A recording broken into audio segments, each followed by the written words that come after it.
Number 55. Good evening, everybody, and welcome to a special edition of the Coach's Box. Hopefully we're not too loud. We got the PA announcer right here in our backyard. But joining me tonight, I'm Chris Miller.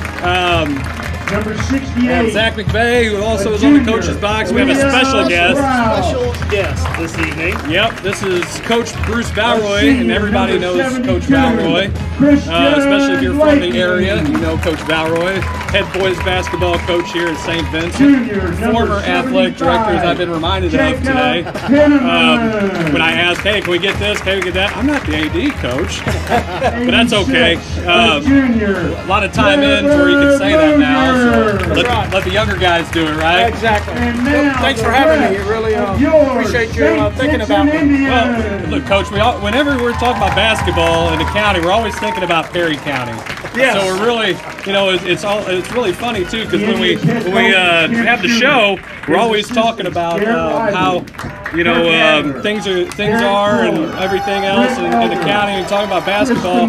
And we come to find out not too long ago during our conference meeting that you are a watcher of our show. Yes, I am. So most of the time. We appreciate that. Yeah, most of the time. Even though Jarvis gives you and the school a hard time, it's always in good fun, and it's always a great rivalry within our conference. I think we got some good rivalries, going there, and it ends up making for some good basketball. Yes, if as long as we keep beating you guys, you can keep talking. And yep, see there he goes. Yeah, he had to do it. It's been some great games over the years. St. Vincent, St. Pius, St. Vincent's Herculaneum, and even Herculaneum, St. Pius. There's been some battles over the years, and that's what makes it so fun and makes a great conference. Well, I tell you what, tonight I think it's going to be a fun one this evening. We're celebrating a senior night here for St. Vincent, and right now this has some I-55 conference implications, championship implications this evening. So St. Pius, they come in as the visitors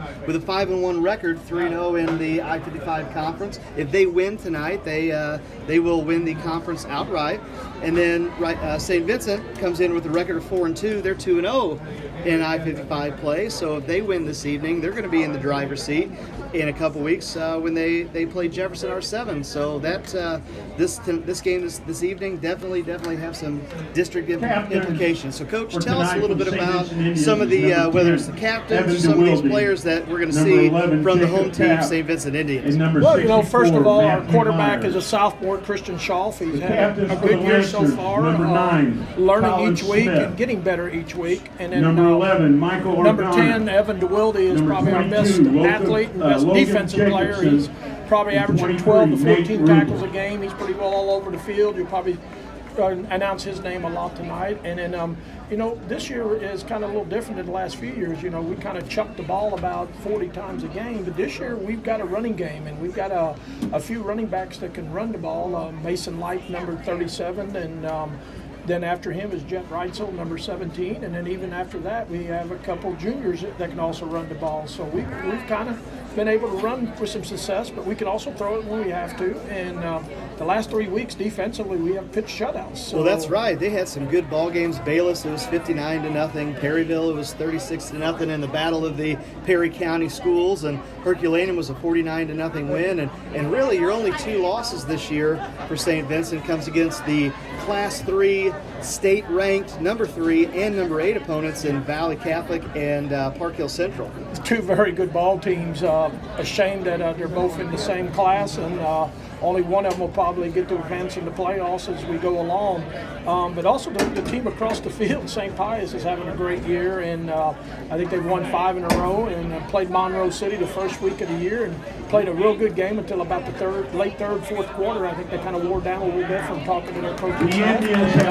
Monroe City, I think, is ranked in the top 10. So look for a great game. Anytime St. Vincent St. Pius plays football together, throw out the records, it's going to be a hard, physical, well-fought game. And St. Vincent wins the toss, and they've elected to receive here at the start of the game. And you talk about the St. Pius, the 10th Lancers, they come in with a 5-1 record, and like we said, 3-0 in the I-55 conference.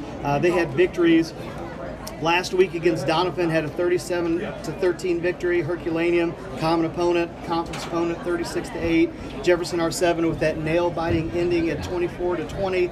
Grandview 22-12, and like you said, their only loss on the season comes week 1 against state-ranked Monroe City at a 42-14 score.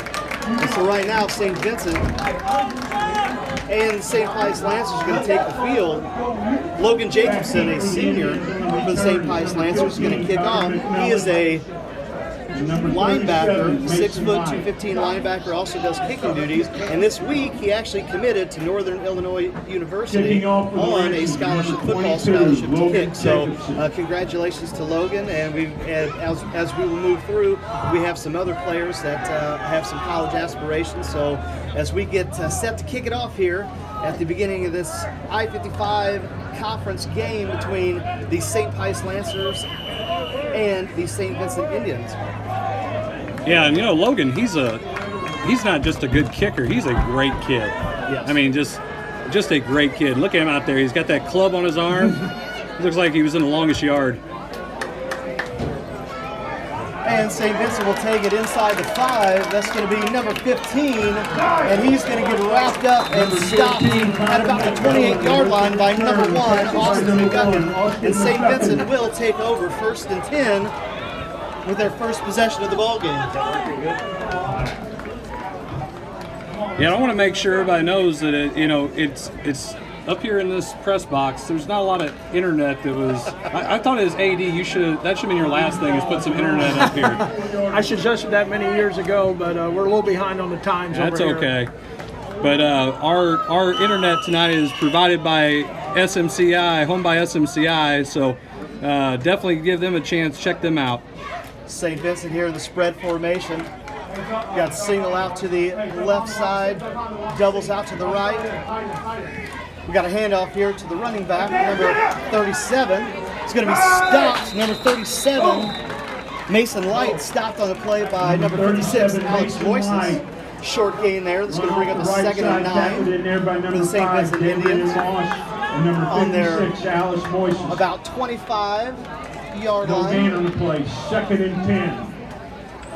St. Pius's defense has been very good the last few weeks, so it's going to be a tough battle. It's a low-scoring game. Yes, exactly. I think the first 1 to 28 is going to win, and both defenses have really improved here. St. Vincent takes the snap. We get another handoff here. Number 37 again on the carry. That's Mason Light. Stopped by a group of Lancers. 22, Logan Jacobson in on the stop. That'll bring up a 3rd and long for the St. Vincent Indians. So we'll maybe see your first pass attempt for the St. Vincent Indians here. Maybe a tunnel screen. I bet you've got wide left. Doubles down on the right as well. Pass goes back. Quarterback still stays in the pocket. Now he's outside the pocket. He's rolling outside, and he's just going to throw it away into the stands. And it happens to hit a spectator right in the head. And that'll bring up a 4th and 11 for the St. Vincent Indians as the punt team comes on. Bruce, who is that guy? I thought you know everybody down here. Sure, not an athlete. Back to kick, it looks like, for St. Vincent, number 11, that's Jacob Cap. And back for the return, number 2, Eli Frimmel for the Lancers. Eli sits back at about the 35-yard line. You got a high snap that goes over the kicker's head into the end zone. Number 11 is going to pick it up. He's going to try and scramble. Thought about kicking it. And he gets stopped inside the 10. And St. Pius is going to take over. Looks like 1st and goal here with 10:34 left to go in the first quarter. St. Pius will have their first possession. Really, really excellent field position. And Coach, what do you think? Big break for St. Pius there. Special teams I thought could be a turning point in this game too, since you got 2 good defensive teams and offense is kind of comparable too. So special teams could be very important. Right here, the first break for St. Pius. See what they do. St. Pius in the wishbone formation. Handoff, it looks like, to number 5, Dabrian Moss. Waiting for the official signal, and he is in. Dabrian Moss Touchdown, St. Pius. with about an 8-yard score, and the St. Pius Lancers will take the early lead, 6-0, here with 10:13 left to go in the first quarter. Dabrian Moss with an 8-yard run. Dabrian's been running the ball a lot better lately. I mean, he's running with power. Yes, Logan Jacobson here, back for the point after attempt, as we have some players looking to come in. I believe that's number 3, Kyle Smith for the Lancers. Number 22, Logan Jacobson. Jacobson in for the back for the extra kick. point. Snap is up. Oh, they're going to roll out. Kyle Smith's going to It's go open. He's going to make a pass, and the high snap, Kyle Smith decided to get up and run with it. Ran right. It just happened to 10 minutes, overthrow 6 seconds. his receiver, intended receiver. Looking for that number, he won't turn to look at us. Yes. And right now the clock's start was going. I think we said it's about 10-12 or so, 10-13. We'll see if they have to change the clock. But after your first possession for both teams, you have a 6-0 lead here for the St. Pius Lancers. Yes, like we said, turnovers and breaks, and St. Pius gets the first break, capitalizes on the first play, and they're up 6-0. And that was something that I think against Perryville and last week's opponent against Bayless, that St. Vincent had some really good special teams plays. And Scott City early in the year, that's how we kind of beat Scott City. They snapped it over the punter's head twice, and we got the ball at the Scott City 1 both times and scored on the next play.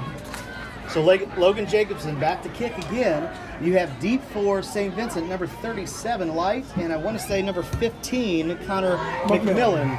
It's going to be a long kick just outside the end zone. Number 15 is going to take it up, and he's going to get stopped just right at about the 20. Looked like by number 1. Again, Austin McGuckin in on the stop, as St. Vincent will have their second possession of the first quarter at about the, we'll call it the 19, give it the 20-yard line. Yes, good kickoff again, all the way down to the 5-yard line. Coach, you having an okay time with that camera, aren't you? I thought Technology, right? Hey, wait, I thought the way you scout, you know how to use one of those things. You seem to know everything we run. You Get my clipboard, right? Yes, a good assistant to do that for you. Remember that, Zach. Okay. St. Vincent back to snap here. Looked like number 1. Number one jumped off sides here. McGuckin with the foul, and that will bring St. Vincent up to a 1st and 5. I didn't know I had to work. I thought that all I had to do was talk tonight. Well, I mean, we got to put you to work. It makes up for all the fouls you're going to be calling on us later on. Hey, I'm pretty sure when we came down, you picked up at least 1 foul by yourself. I picked up 4. They're still dragging behind my car. There's already 6 on the scoreboard. Yep. When you walk in the gym. Number 8, Christian Schaaf on the handoff here to number 37, and he gets loose, and he's still loose. He's at the 50, he's at the 40, he's still on his feet, and number 1, Austin McGuckin is going for him down. Number 37, Mason Wright on the big carry. It's going to be inside the red zone as St. Vincent will pick up a first down on the long game by number 37, Mason Light.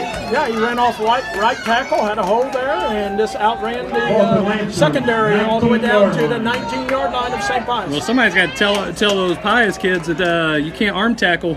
Not that kid. Not in this league. Nope. Another handoff here by number 15, and that was stopped. Looked like behind the line by number 22, Logan Jacobson. I think he clubbed him. Yes, and Logan has an injury to his right hand. It looks like he's taped up pretty well there. So St. Vincent will take over. Second and long, 2nd and 11 here. St. Vincent content right now just to run the ball. Now we have the first trips left formation. Have a tight end to the right. Number 15 is going to go in motion. You're going to have your first pass. That's going to be a bubble screen to number 10, and he's loose. There is a flag on the play. Number 10, Evan DeWild did score, but there is a flag on the play. Looks like it could be a hold over there on St. Vincent. One of the receivers. Yes, and that's exactly what's going to happen. It's going to be a holding on St. Vincent, so that's going to negate the score. St. Pius will elect to take the penalty. That'll bring St. Vincent back 10 yards to the spot of the foul, and they'll repeat the down. You know, if he runs by you, you got to let him go. I don't know anything about football, and I know that. Remember, Zach, I've coached with you in football. I don't know anything about the game. Why are we blitzing all the time? I don't know. Jailbreak blitz, baby. Jailbreak blitz. Play a lot of Madden. So that'll bring up second and a long 12 for St. Vincent. Now they're going to go trips right. Quarterback number 8. Now the players are getting a different play call from the coach on the sideline.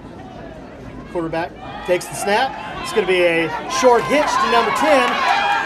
Avoids one tackle. Brought down inside the 15 by number 5, David Moss. That was Evan DeWilde with the catch. Nice block by the offensive line. Gave Schaaf some protection, and DeWilde got open and completed a pass for about 12 yards or so. That'll bring up about a 3rd and 4. And you see a lot on film, a lot of hitches, a lot of slants, and switching routes there from St. Vincent. They come out with a trips left formation. You got a doubles right. Quarterback back to pass. He's going to scramble here. He breaks through the pocket. He makes a pass to number 37. That's going to be a touchdown. Number 37, Mason White. And touchdown pass by quarterback number 8, Christian Sheff. And with 8:02 in the ball game, you have a 6-6 tie as St. Vincent gets their first score on the board. Yes, Schaaf had to move around in the pocket and got himself free and found a wide open Mason White in the corner of the end zone for St. Vincent's touchdown. Looks like number 86 for the St. Vincent Indians, Trevor Munoz, up to kick. And the kick is good. So with 8:02 remaining in the first quarter, your St. Vincent Indians 7 7-6. St. Vincent over the St. Pius Lancers.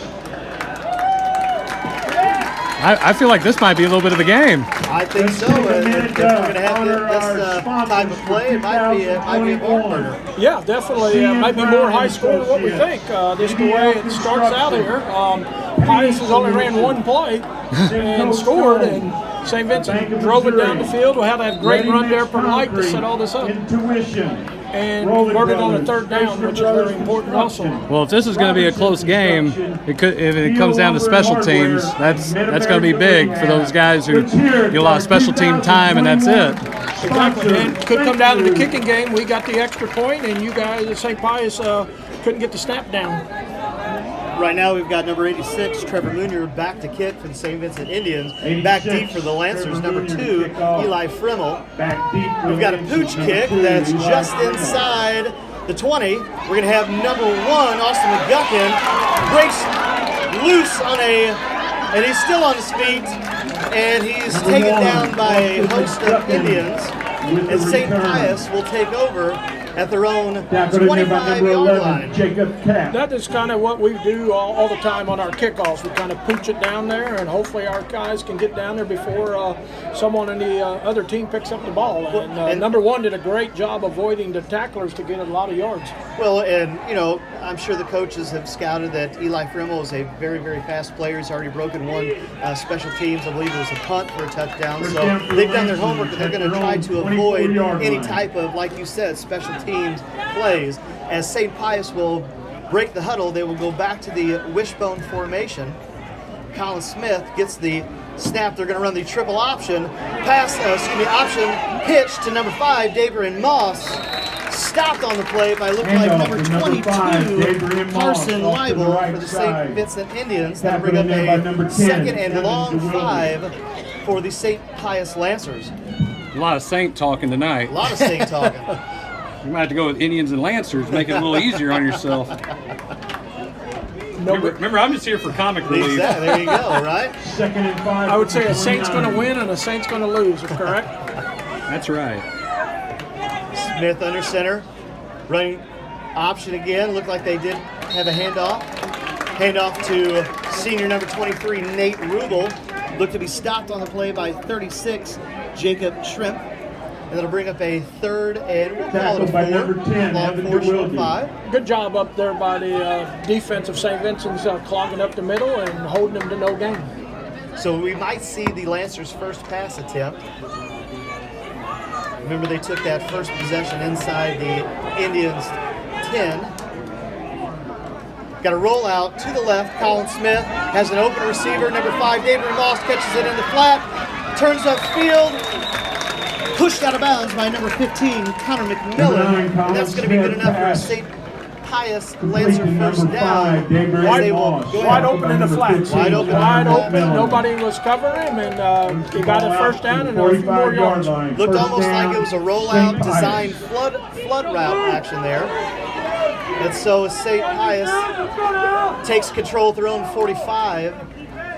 1st and 10 with 6:28 remaining as the clock is stopped for some reason. Well, he was pushed out of bounds. So now we got our first spread look for the Lancers. Colin Smith takes and he's going to keep it himself on the option keeper, read option.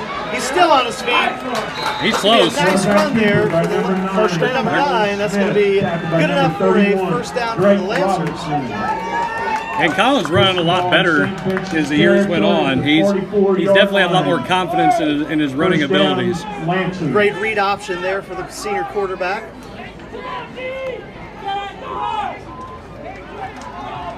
St. Pius here takes a 1st and 10 now inside St. Vincent territory. Smith takes the snap, hands off to number 1, Austin McGuckin. Barrels over in Indian. Looked like number 1, Austin McGuckin, tackled by number 10, DeWilde. Yeah, thank you, Coach. Number 10 in on the stop. It's going to bring up a 2nd and 4 for the Lancers. Good hard run there for 7 yards. And that's something that he's kind of grown into. That as we talked with the coaching staff, Coach Dan Oliver said he's really started to mature a little bit. It's junior running back number 1, Austin McGuckin, and so they're really starting to expect some big things from him. Smith puts a man in motion. That's Rubel in motion. He's going to take the handoff. He's going to take some guys with him. And that will be a first down for the Lancers. That might be one of our basketball plays when we come down here and play in a few months. He's not allowed in our gym. He definitely walks in with a couple fouls, right? No, that'll bring up a 1st and 10 for the Lancers. He's going to go off the bus and hear a whistle. When he gets off the interstate, he's already got one. As the Lancers break the huddle on the Indians' 30-yard line, staying in the spread formation. Moss in motion. It's going to be a fly sweep for Moss up the sideline. Pushed out of bounds by looks like number 15. That's Connor McMillan, but not before the Lancers pick up a few yards. Yes, good run again by the Lancers. Really mixing it up, going up the middle and going to the outside, and all different backs are carrying the ball right now. I think having Rubel back this week is definitely a help. And I feel like he's pretty healthy in talking to him. But the maturation of the other guys to complement him is definitely something that's helped this team. And you can't key on him then. The rest of them are playing well and running hard. McGuckin with the carry. Initially stopped in the arm. Going to bring it back close to the line of scrimmage. And right now for Coach Oliver, you've got your first major decision as you are 3rd and long inside Vincent territory. Yeah, they've thrown a couple passes out in the flats and ran the option, and so they've got a lot of different plays they could run in this situation. And then they're in 4-down territory, I would think, being inside about the 27-yard line of St. Vincent's. I would definitely agree with that. You got doubles on both sides. Smith back to pass. Said he's going to run it himself. He's going to take it up the sideline, but it's going to be stopped short by looks like number 10 and I believe number 37. Mason Light and Evan DeWilde, co-tackled there. It'll be about 4th and maybe a long 4. He really should have just kind of kept going. He hesitated, and that gave those guys enough time to come in there and make a play on him before he got to the sticks. So at number 11, Argana, that's Michael Argana in. Looks like we're going to go back to the wishbone set. St. Vincent crowds the line. You have a handoff, straight handoff dive. It's going to be a very, very close call. Handoff, number Ends on the 23, spot. Nate Rubel. One guy looks like he's short, and the other one looks like he's long. That's what I was just about to say. The guy on this side is short of the line. The guy on the other side is on the line. Nate Rubel with the carry, and that's going to be official They're gonna bring the stoppage. chains. They're going to bring out We the have an chains official for a timeout measurement. With for a 3:22 left to go in the first quarter, the St. Vincent Indians lead the St. Pius Lancers 7-6. When I was the AD, I had to paint the field all the time. So if that would have been me painting the field, it'd probably be a crooked line, so we would not know. So Coach Schumer paints the field now. I find that extremely hard to believe, Coach. Could be a home field advantage, though. It looks like St. Vincent. Look, first down, Barely get the call. So that will bring up a 1st and 10 for St. Pius. That was awful close. Some of the St. Vincent's kids were Yes. running off the field, thought they stopped them, and St. Pius like, no, we got the first down. So first down, St. Pius, right about the 20-yard line. So as the clock continues to run, we'll see if this call maybe gets a little momentum for the Lancers as they break the huddle, going back to the wishbone. St. Vincent bringing everybody up on the line of scrimmage. It's going to be a handoff by number 5, Dabrian Moss, stopped by a host of Indians. Dabrian Moss. It's just nice to see him, getting in there and mixing it up. Last year he didn't get a chance to play football because he had an injury, he broke his leg, and he missed a lot of basketball time too, and put on a lot of weight. He's really, credit to him, he's really worked hard to get himself back in shape, and he's really looking good as the year's going on. 2nd and 5, staying in the wishbone, double tight. Handoff looks like to number 23, Nate Rubel. Number 55, coach in on the stop for the Lancers. Isaac Nager, junior lineman, made the stop there. Number 55, Bring a Isaac 3rd Nager. and 3 for the Lancers. As they are inside the 15, we'll call it at the Vincent 14-yard line. And once again, if you're Coach Oliver, Coach Dan Oliver, you're thinking this is definitely 4th down territory. Oh, definitely. A lot of things in the playbook that they can run here because they know they have another down to make it if they don't get it here. Wishbone formation again. Smith takes the handoff. Looks like it hands it off to number 5, David Moss, but he's going to be stopped. It looks like just right at the line of scrimmage. Looked like number 75 there for the Indians. Blake Henneman, junior lineman, plays defensive end and offensive lineman. Did a great job pursuing it, the defensive end, making him cut it back in and made the tackle. Once again, a big play here, 4th and about 4. So it looks like they're going to continue to go for it. They've got their Division I kicker on the sidelines right now, Logan Jacobson, and Dan Oliver's going to say, hey, we're going to try and go for this first down. Lancers break the huddle, going into a spread formation. 2 receivers to the left, 2 receivers to the right. Gonna have a read. Quarterback keeper. Good keeper. Smith keeps it. He's gone. And Colin Smith in on the read option with a nice carry of about 12 yards for the St. Pius Lancers. Great job by the quarterback. He tucked that thing. You could tell he definitely made that play where nobody knew he had the ball until it was way too late.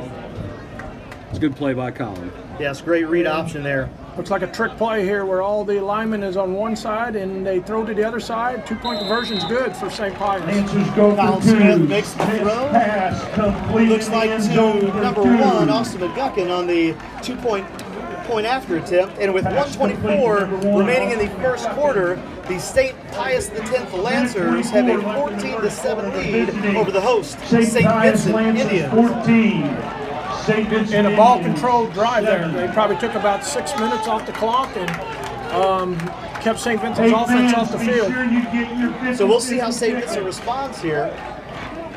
As St. Pius getting ready to break the huddle before they kick off. And you start to see both offenses. We were talking before the game about how we thought it was going to be a defensive fight or defensive struggle, but both offenses seem to be able to do whatever they want on that side of the ball. That's why we're all basketball coaches. I know, that's right. That's why we're up here, right? Definitely. I used to coach football, but that was a long time ago. Times has Back changed. when they still used a pig's bladder, You better right? believe it. Logan Jacobson back to kick for the Lancers. Kicking off, number 22, senior Logan Jacobson. As he kicks it deep, it's a going to be caught by number 15 at the 10-yard line. Ooh. Pushed out of bounds by number 17 for the Lancers. That's going to be Kate Lewis, sophomore, initially hit by Eli Fremmel.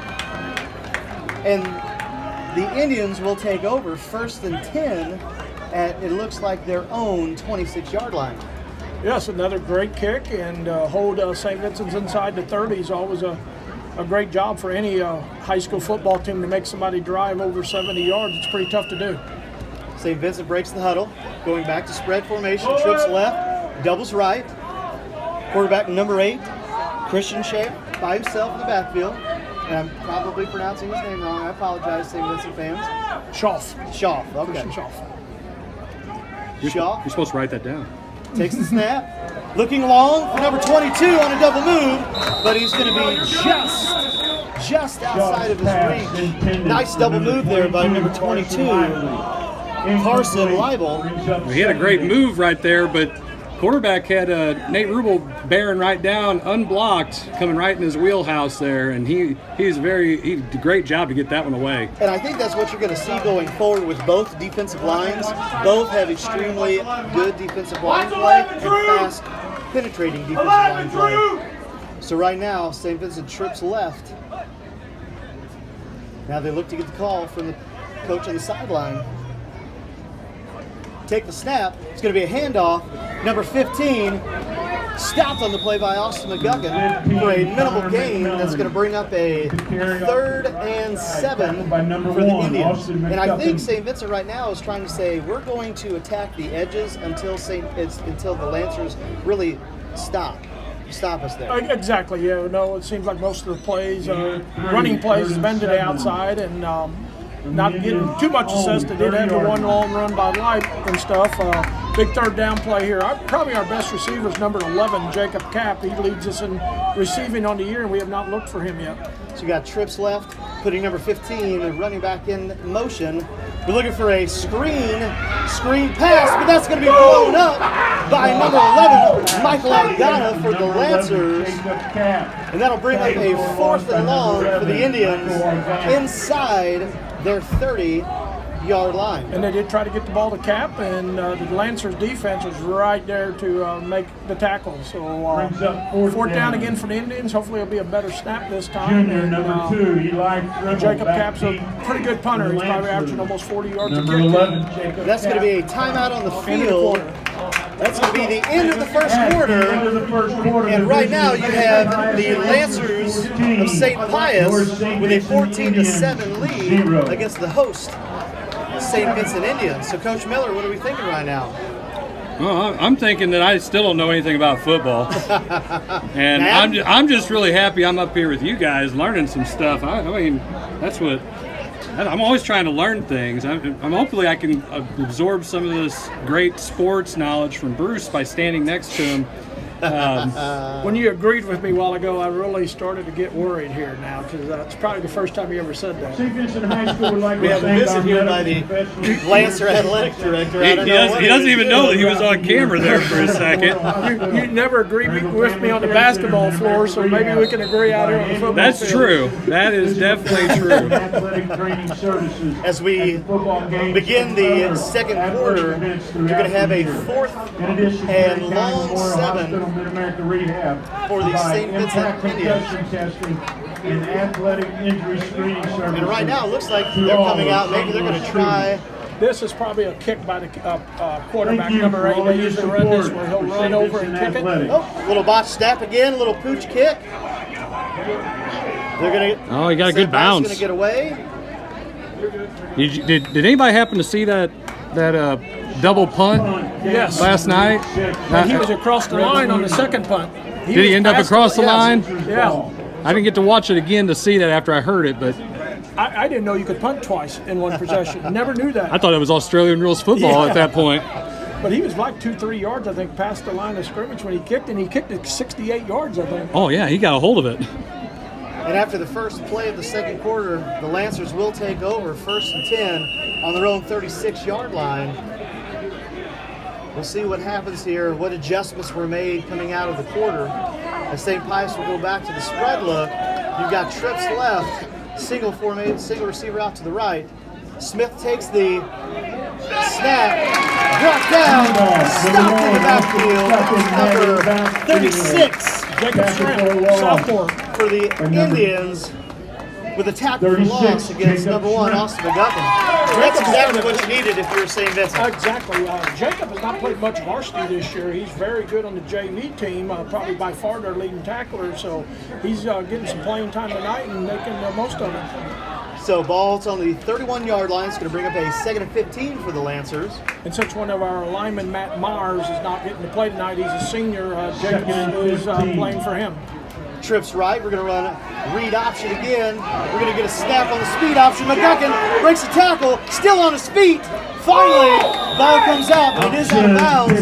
Stopped once again by number 37, makes the light. Not before an excellent pickup for the Lancers. Number 1, Austin McGuckin, that's going to bring up a 3rd and short for St. Pius, right at their own 46-yard line. If that had been a better pitch out in front of him where he had to get out behind, he probably would have, got a little bit more. But credit to him in that run. And well, I'll tell you what, St. Vincent did a good job of making sure he didn't get away. And you've seen some success with the option football right now. You have a quarterback keeper. Thought maybe the Whitehead had thrown a flag. It was just a moth out on the field, and that's going to be good enough for a Lancer first down. And we have an injured St. Vincent player. That's number 60. Number 16. 60. Okay, number 60. We'll have a stoppage in play. We'll take the camera angle off of him here so they get some treatment. We'll put it on the scoreboard. Well, we actually got it on us right now because I think it's more entertaining here to watch Coach Balroy. You mess with this camera. Hey, he's doing an excellent job. Hey, wait. Hey, I'm going to give you a hard time anytime I get a chance to, but you're doing a fantastic job. Oh, no. But we're not done yet. Wait till the game's over. There's still another half to play. Then you can grade me after that. No, like I said, I appreciate you guys asking me. Always great to see you guys, and welcome to Perry County. You don't get down here too much unless we play. We just got a flag. And it looks like it's going to be on Vincent. We'll wait to see what happens. Maybe a sideline warning. Maybe. Yep, that's what they're going to call. So during the stoppage of play, sideline warning. So there's no official foul on the call in terms of yardage. But but Coach, we appreciate the invitation to come down here. We kind of on a whim. We just thought, you know what? There's a big ball game. We know that J98's down here covering it on the radio as well. But you can tune in to Facebook and the Coach's Box Facebook page. Is number 60 is back on the speed here. So that's good to see. One of our better linemen, he didn't get to play a couple weeks ago, but he did against Perryville, had a lineman dream. He blocked a punt and recovered it in the end zone for a touchdown. Nice score. That's what you want to see. I hope he celebrated though. Yes. Oh yes. There we go. That's what you got. That's what you got to have. When you're a lineman, you get a touchdown. Heck yeah. So as the clock begins to wind here, under 10 minutes and 50 seconds. But Coach, like we said, we wanted to say thank you again, and we'll continue to say thank you for the invitation to come down here and stream this game. Yeah, great game so far. St. Pius on the wishbone, hands off the number 23, Nate Rubel. Still on his feet. Oh, wow. Pushes the pile. That's going to be good enough for a Lancer first down as there's several Indians in on the stop. I bulldozed everybody there. I thought he was down 5 yards before. Well, and that's the strength that you see in the senior 6'2", 220-pound running back linebacker that we were talking about college athletes. Right now, he's another Division I athlete. He's getting looked by SEMO, I believe Carbondale as well. Northern Illinois was looking at him. Definitely needs to focus on football in the winter. I don't know about that. Hand off to number 5, Davian Moss. Going to pick up a few yards here. Come February, you need to worry about football. Look like number 18 for the Indians. That's Caden Castle. And number 10 got in there too. DeWilde, like I said, he's probably our leading tackler, and both did a good job there coming up to stick him. That kid puts his nose in there too. Yes. I like the way he plays. And seeing some film before the game tonight, you saw really an aggressive style defense from the Indians, and that was one of the things we were talking pregame. As the Lancers stay in the wishbone, we're going to have a rollout, pass. Oh, just out of the hands, just out of the reach of number 2, Eli Frimmel. Colin Smith with the pass attempt on the naked bootleg, it looked like. That'll bring up a 3rd and 7 for the Lancers. Yeah, quarterback had the option to run or throw the ball, and he chose to throw the ball, but he probably could have got a few yards if he would have ran the ball. That's something. I mean, Colin's a senior, and he's been playing quarterback for a long time. That's something that I think the coaches have told him, just, if you feel like you can run it, go ahead and do that. They trust you. They trust his feet. Spread formation for the Lancers. Smith is going to take it on the handoff, hands it off to number 1, Austin McGuckin, cuts back. Not going to have enough for the first down as he's stopped by several Indians. Number 31 looked like number 10 also on the stop. Who are those names, Coach?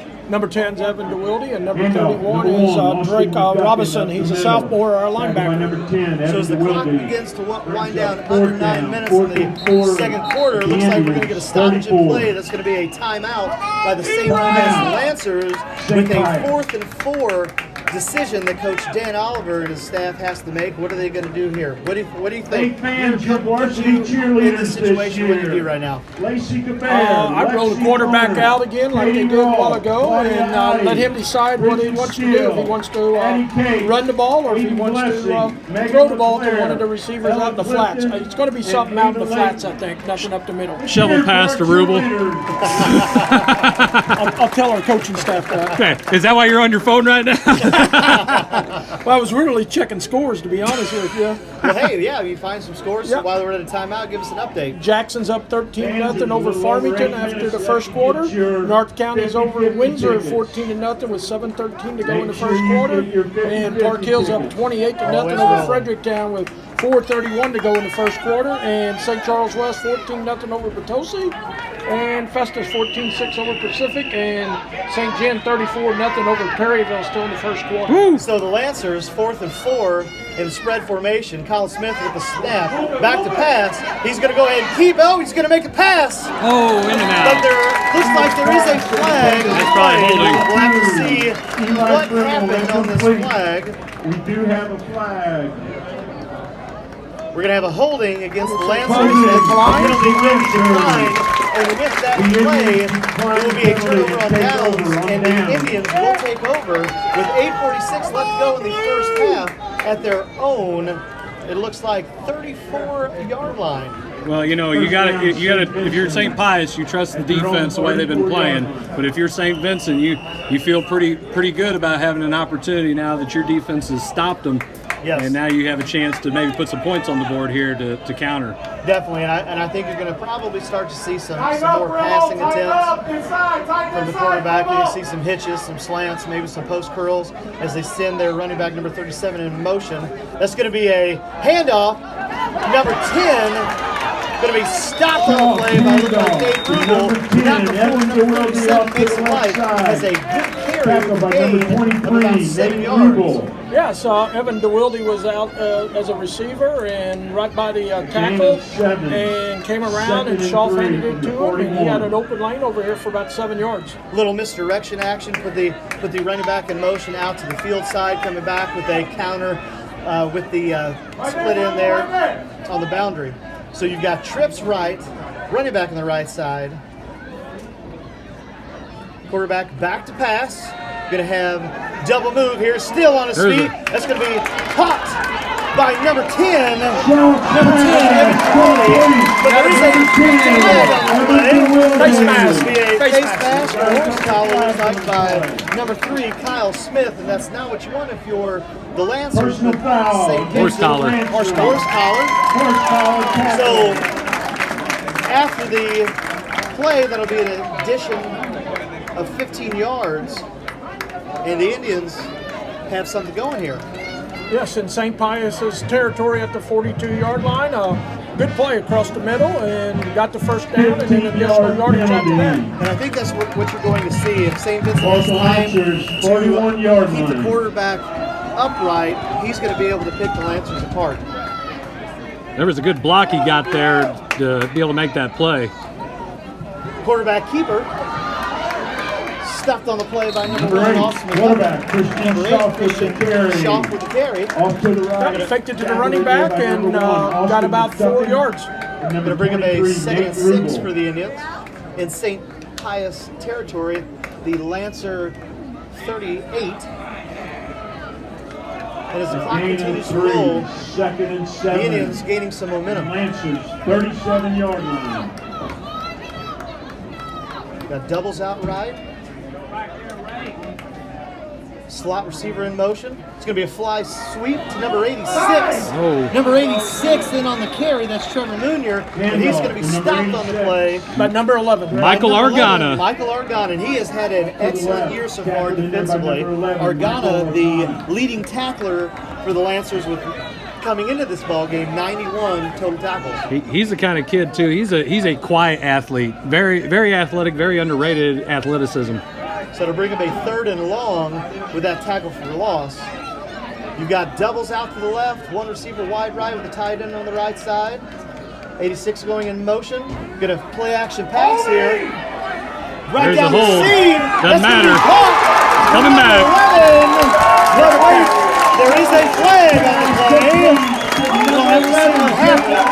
If that's going to be on St. Vincent, that'll be the second time that they've had a touchdown called back. But we'll have to wait and see on what the play is. You're going to have a holding on the Lancers. That will be negated. And with that touchdown will stand. Touchdown pass to number 11, Jacob Kapp. About a 36-yard pass. Number 86. Nice throw by Schalf. Jacob was open and connected with him for a touchdown. And Jacob's, like I said, has been our leading receiver all year. Yeah, Coach, you just said that they had to find a way to get the ball to Cap, and they sure did right there. That was a big play. I'm not sure where the holding was either way, but that was a good pitch and catch right there. I would say holding on probably one of the receivers, that's why. St. Vincent's does not look like they don't have enough players on the field. Or talking to the coach over at Pius, wanting to know what the I think he was wanting a hold on the other way. Number 86, Trevor Munier, back for the play point after attempt. What did he say? What was his rule? High snap, kick is up. Kick is good. Just under 6 minutes and 30 seconds to go in the first half. You have a tie ball game, 14-14. As we are down here in Perry County at St. Vincent High School, thank you so much, Coach. We've got Coach Bruce Valroy here with us. He's our volunteer and guest cameraman tonight. Hey, and we appreciate him Absolutely. coming up, taking time out of his day. He could be out mingling with all the parents and fans and. I don't know. Just from that's knowing what his you basketball coaches, you try to stay to yourself. I know I do. I want to go down on the sideline, hang out with the coaches. I don't know about you all. I usually go in the corner by the scoreboard where nobody's down there and they don't know I'm here. Well, with 6:29 left to go, St. Pius is going to get the ball back. They're also going to get the ball at the start of the second quarter as we got have a flag. whistles. And we've got a flag. We've got an unsportsmanlike conduct. It looks like on St. Pius and a sideline infraction also. So we'll see if it's either just a warning or if you're going to dock them 15 yards. As we saw Coach Oliver on the field, unsportsmanlike conduct on the coach. He's gone. And he's ejected. Oh, wow. So right now, a Lancer coach will have to get confirmation on which coach is going to be kicked out of this ball game. And we'll see what the officials do with the spot of the ball. So they're going to move 15 yards up 15 yards. To the Lancers' 45-yard line. We didn't see which coach was ejected. Maybe get that some type of confirmation at halftime. I don't know. We're going to pull it up on us right now. We'll just leave all that and we'll just tell everybody what's up. I was looking for the zoom. I couldn't zoom in over there. My eyes are not the best anymore, as you probably figured out when I'm coaching. Anyway, no comment here. Yeah, I will go on record. We are a member of the Southeast Missouri Officials Association, and they get the officials for us. We have nothing to do with the officials. Yeah, go on record and say that. Yes, I am going on record because I know what you're thinking. Nobody's watching us anyway, so it's perfectly fine. You're thinking, Bruce, did you hire these guys? Well, you're not the athletic director That's anymore. right. And even the AD didn't hire him because, like I said, we are through the Southeast Missouri Officials Association, and they hire him. As we get back on track here, Munier with the kick. He's going to have a kick deep, and it's going to go into the end zone for a touchback, and the Lancers will take over 6:29, 1st and 10 at their own 20-yard line, and we'll have to see what happens for St. Pius and St. Vincent with the things that transpired just a while ago. There's a momentum shift. Officially, Coach Oliver looks like he has been ejected from the game. Okay, all right, so he has exited the sideline. We'll see how that affects the St. Pius team here, because a lot of times that could give them some momentum and get those guys fired up and want to get after for their coach. I hope that nobody gets an idea about that come February, that we need to have all of St. Pius coaches. Okay, there you go. Oh, I guess the head coach can get kicked out all he wants. I mean, that's fine. You get kicked out of a JV game before they want to start. You have a great assistant to bail you out, right? Yeah, Coach Eddie's great. Yes. As Rubel, in going in motion, takes the handoff, he's going to go up the sideline, still on his feet, finally brought down. Number 23, Nate Rubel. By looks like number 11. Left side, tackled by number 10, Evan. Not before he picks up a gain of 8. Gain of 7. Another hard run by Rubel.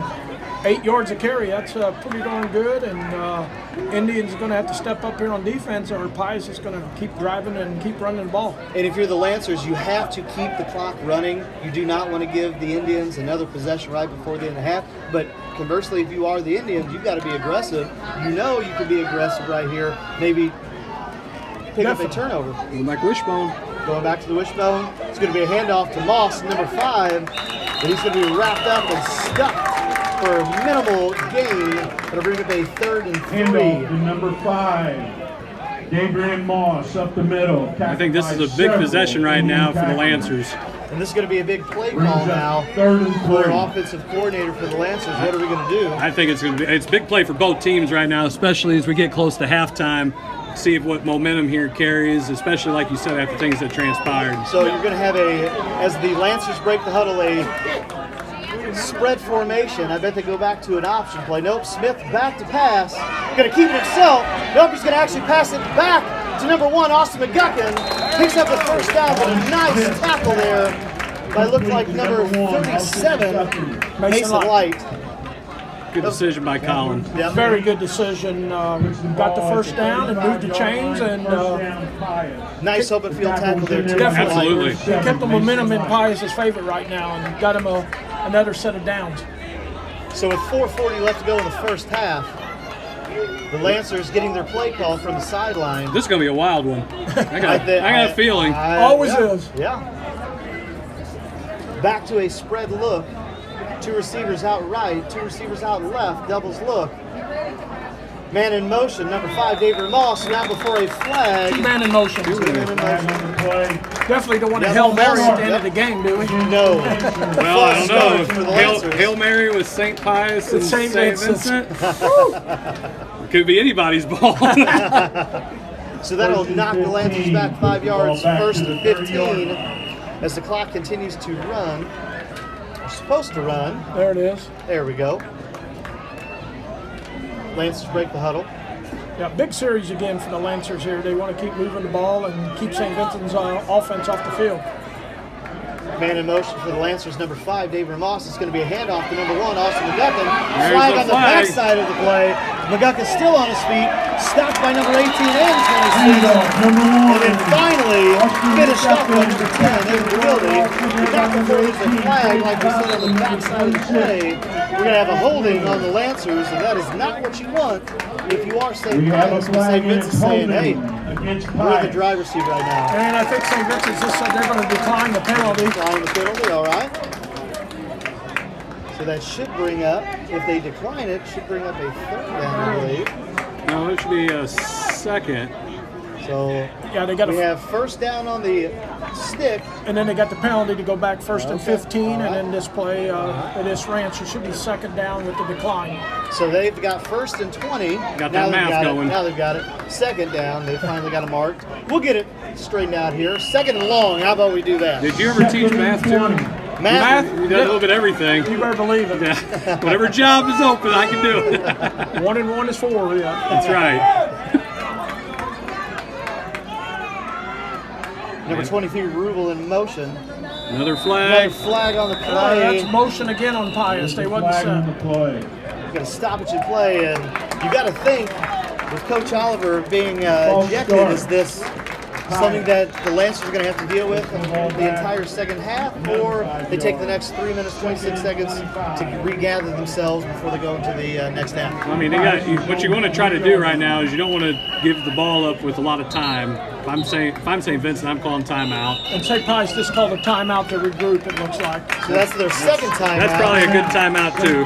And we are tied with 3:22 left to go in the first half, 14-14. Is Coach Oliver their offensive coordinator? I have no clue. No, he is not. Okay, No. okay. Well, that makes a big difference too. If he's the one calling the plays, now somebody else has to call the plays, and it could be a different system that they want to call, different plays they want to call and stuff. So, Right. 'cause I know they have some great assistants that does a great job for them and stuff. While we're at a timeout here, Coach Miller, if you would, tell us a little bit about the internet that was brought to us tonight and some advertisements that we have. Well, if you look up here in the here, I can't point. I don't know where. Don't do it with your hands. I don't know. Anyway, up in the corner of your screen, you see it. You see my head, but you can see the SMC Home by SMCI. They've been gracious enough to let us borrow their portable hotspot for this game. And we had a little connection issues earlier. I think we've kind of got those worked out. And hopefully right now, considering everything I see, everything looks good. Hopefully you guys are having a good quality here at home. And, appreciate Lawrence Crodinger and all the great people over there. If you need any kind of work with your air conditioning or heating, they are the people to call. The Lancers break the huddle. Colin Smith, the quarterback, takes the snap. He's going to go back to pass. Instead, he's going to turn upfield, and he takes the throw. That's going to be caught by number 2, Eli Frimmel. Brought down on the play by number 26, Travis Wheeler. Another flag. Another We got another flag. Another flag on the play, and I bet they're going to bring it back. Bring it back. Maybe he threw the ball across the line. That's what he just called. Across the line. And it was close. Very close. He let go with the ball at the 20, but it looks like the line of scrimmage was about the 19. So very, very close call in this situation. He started to tuck it. Instead, he looked up, saw Frimmel open deep, made the throw. But that's going to be a flag on the Lancers. Big play negated. And if you're the Indians, you're thinking, whoo, shoo. Got very, very lucky as the receiver got behind the defensive backs, and nice throw and nice connection on that play. Back him up. So we're now even farther back. We're just going to say... I can't do that math. Is that... It's a loss of down. Loss of down, so that'll bring up third, and can we just call it a country mile? Well, I'm from the country, so yes. Okay, yes. we'll just call it that here. So as we're 32 yards, it looks like. Yeah, so we're third and forever for the Lancers here with 3:09 left to go in the first half. That's a right tough- now, I don't know if you have a third and 32 play in your playbook. Oop-de-doo. So you've got spread formation, doubles on both sides. You've got a shovel pass here by number 23, Nate Rubel, still on his feet. It's going to be brought down. Nice run. Stopped on the play once again number by 10. number 10, Evan DeWilde. That'll bring up a 4th and 15. And right now, I think if you're St. Vincent, call a timeout with under 2:50. Saves some time. Y'all know, our offense is kind of potent, so Coach May wants to keep those timeouts better on offense. We did keep Pius out of their territory deep, so if they want to punt, it won't be too bad for them. Well, it looks like, 4th and long, they've got the quarterback. They're not a punt formation, but they kick it. Number 11, Michael Argana, is on the kick. Nice kick, end over end at the 30. Number 37 on his feet, and maybe this is why they're not calling a timeout. It's number 37 still on his feet, and he breaks another tackle. He's going to go to the house. Still on his feet at the 20, spins back inside. Brought down on the play by number 9. There's a hole. We got a hole. And we have a hole that will bring it back. Hold at about midfield for the Indians. So that's going to negate an excellent punt return by number 37, Mason Light. Great job avoiding tacklers. Ran to the St. Pius sideline, cut it across the field, and had a bunch of blockers in front of him, and got it all down to the Pius's 20. But back at midfield, there was a penalty. Yeah, I didn't realize it was laundry day. Good Lord. Holding. Well, you had an excellent kick by Organon, and maybe he outkicked his coverage, which allowed some lanes there for the St. Vincent Indians to exploit. And man, what a heck of a run, but going to be negated on the home play. And if you're the Lancers, you're thinking to yourself, thank goodness. So with 2:05 left to play in the first half, we're still tied 14-all. The ball. As the St. Vincent Indians were most likely in the half with the ball in their possession. Yes, 2 minutes, a lot of time for this offense to drive it down, and 3 timeouts. No one in the backfield, man in motion for the Indians. Snap back, look for a long pass across the seam. He got him. 86 has it. Number 86, Trevor Lumiere with a long pass and catch to the St. Vincent Indians, and they're in the driver's seat now inside the Lancer. Yes, nice throw by Schaaf, and Lumer's down the middle of the field and connected again for a long pass play. 90 seconds left to go here in the first half as the Indians look for their play call. And that's what they've done this whole first half. They've exploited the seams of the Lancers. We'll see what type of adjustments will be made here at halftime as the quarterback looks for the snap. He's going to roll left. These guys eyes downfield. He's got him. Corner route. Put it out of his hands. That was just tipped. I believe the Lancers got a tip on it, and it goes right through the hands of an Indians receiver. Looked like, I believe, passes intended for number 10, Cap. Or excuse me, DeWilde. That was tipped by Frimmel. Tipped by Frimmel. Very But what good you job. start to see, or what you're continuing to see, is that the Indians are getting behind the Lancers secondary. And as long as Schultz got time to throw, that's going to be very important here. The Lancers have not gotten much of a pass rush here lately. We're winning the line of scrimmage. You got doubles on the right side.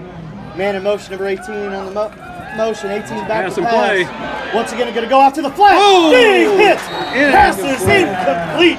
Davery Moss in on the big hit. And number 18 looked like Caden Castle. We're going to have a timeout. Timeout on the field by the Indians with just under a minute to play. We are still tied 14-14, and coach, this has been an excellent first half. Very entertaining. I will say that. I mean, in what sport, when St. Vincent and St. Pius mix it up, is it not entertaining? Are you not entertained? Yeah, I mean, except when we lose, I'm not very entertained at that point. But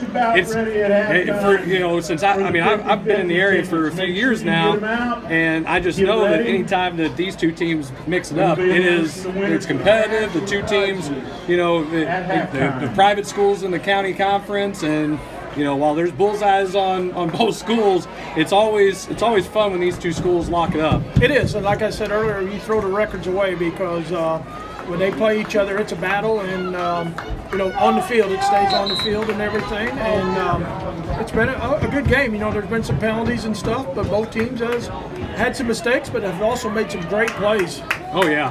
As the Indians come out of their timeout, it's going to be 3rd and 10 inside the 20 with 59 seconds left to play in the first half.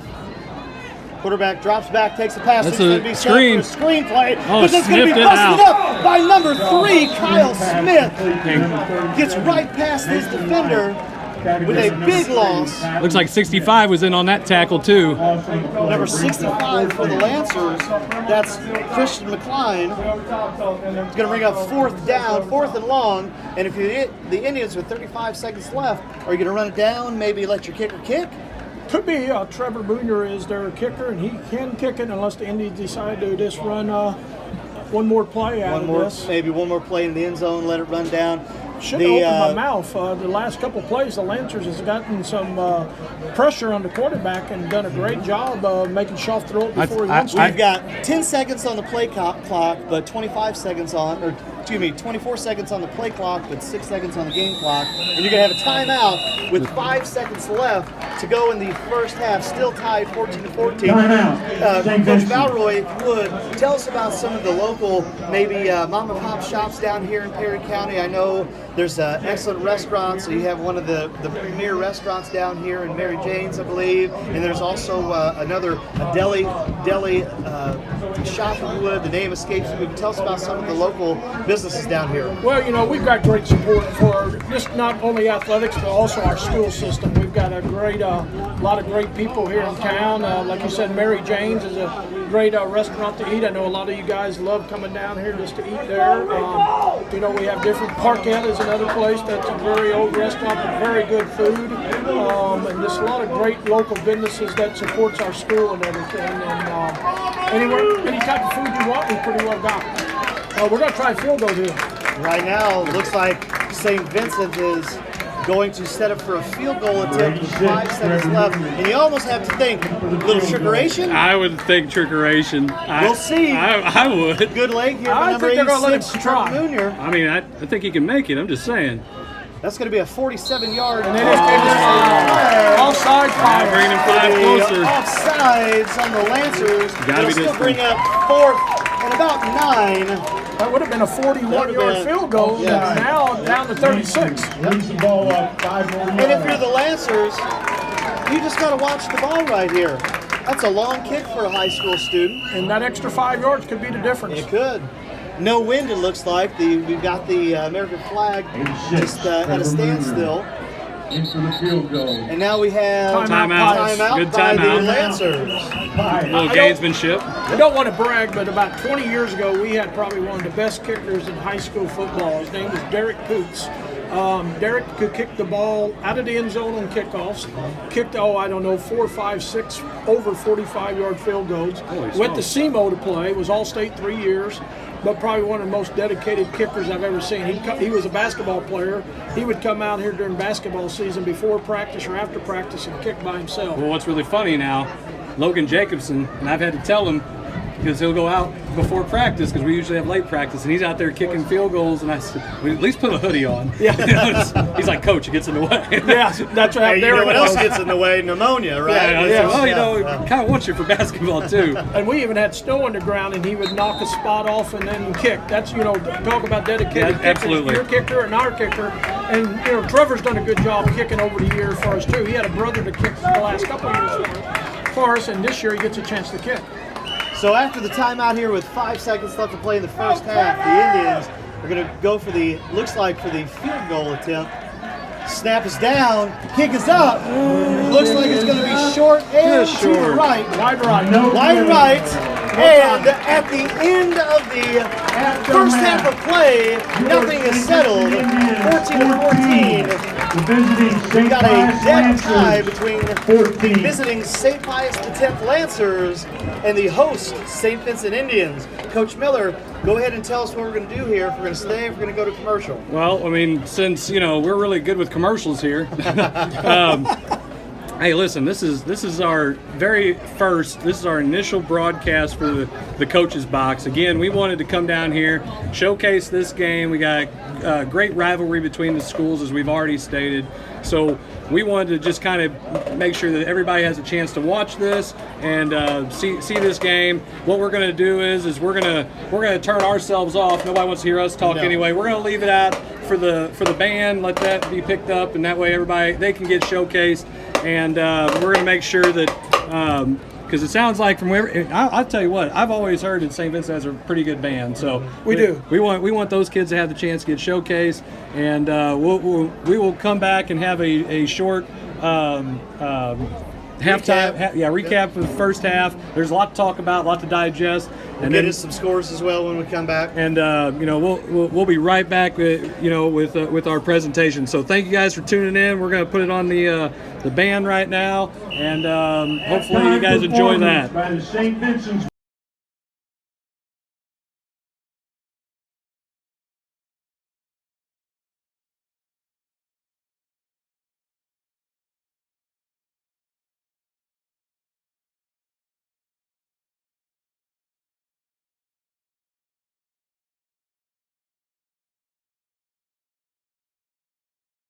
this. 2021 Okay. Marching We'll Indians do all right. for one of their shows. I know, Blues I'm Brothers. terrible. Color guard led by Anna Schwartz and Elena Hudson. Drum majors Gabby Grimaud and Monica Sauer. Is your band ready?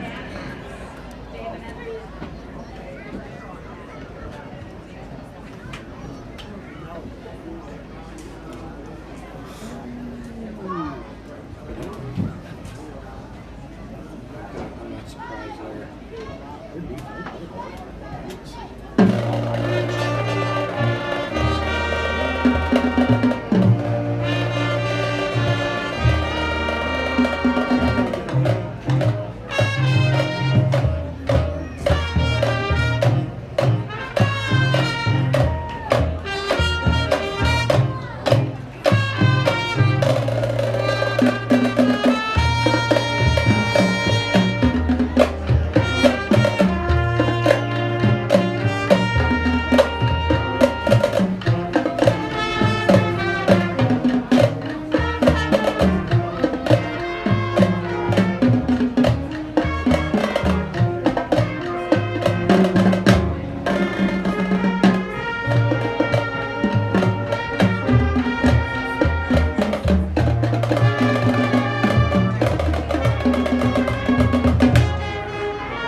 Okay, fans, let's get ready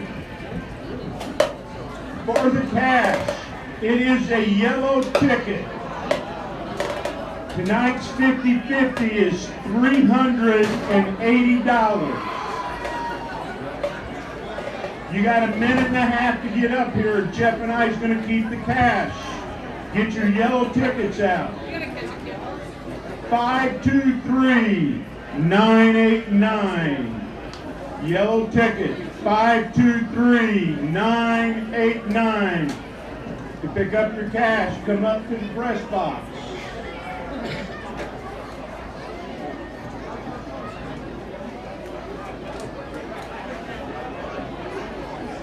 We got a couple other prizes donated by Natalie Freezy. A Cool Cup, and that is an orange ticket, 198644. A Cool Cup donated by Natalie Freezy, 198644. And a St. Vincent Indian t-shirt, again donated by Natalie Freezy. Orange ticket, 795-290. 795-290.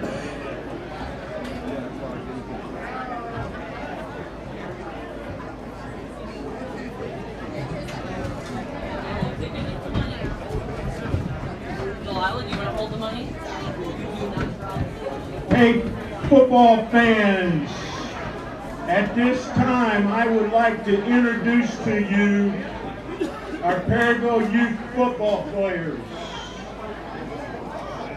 In the lower division, number 24, Aiden Meyer. Number 20, Aiden Unterreiner.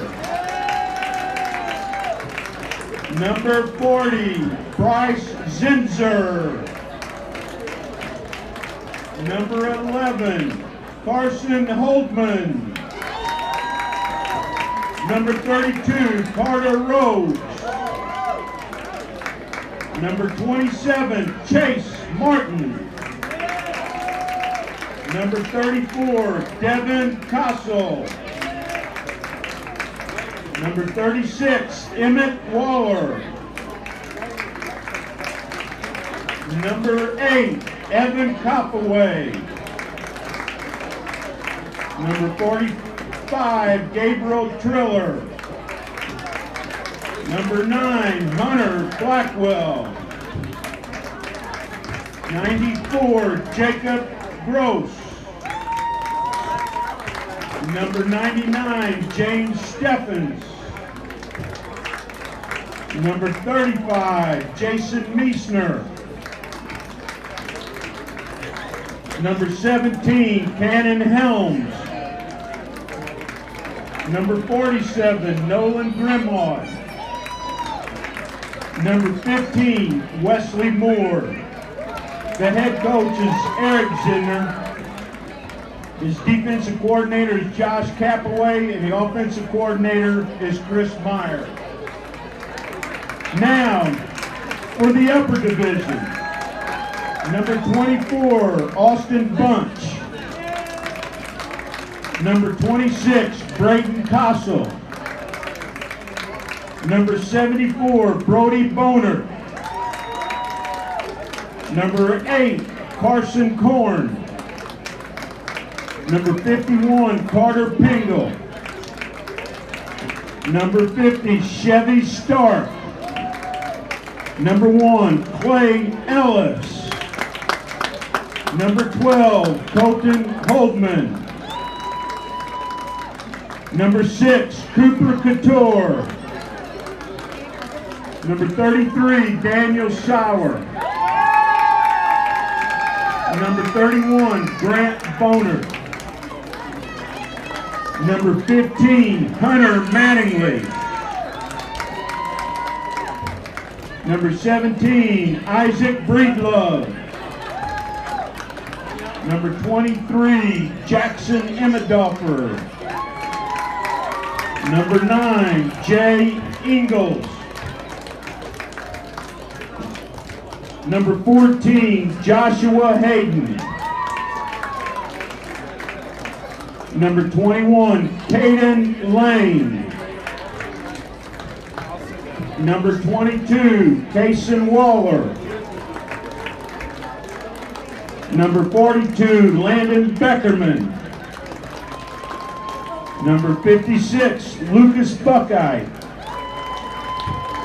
Number 52, Lucas Cannon. Number 13, Mason Nager. Number 11, Mason Seaball. Number 18, Noah Defani. Number 7, Nolan Burley. Number 27, Quentin Whistler. The head coach is Brent Boner. Defensive coordinator is Jason Buckeye. Offensive coordinator Derek Couture. And the program director is Matthew Kramer. They would like to thank their sponsors, Rhodes, Toe-Top Flooring, Epic Landscaping and Tree Service, Schistler Excavating, Whisper Internet, and Robinson Construction.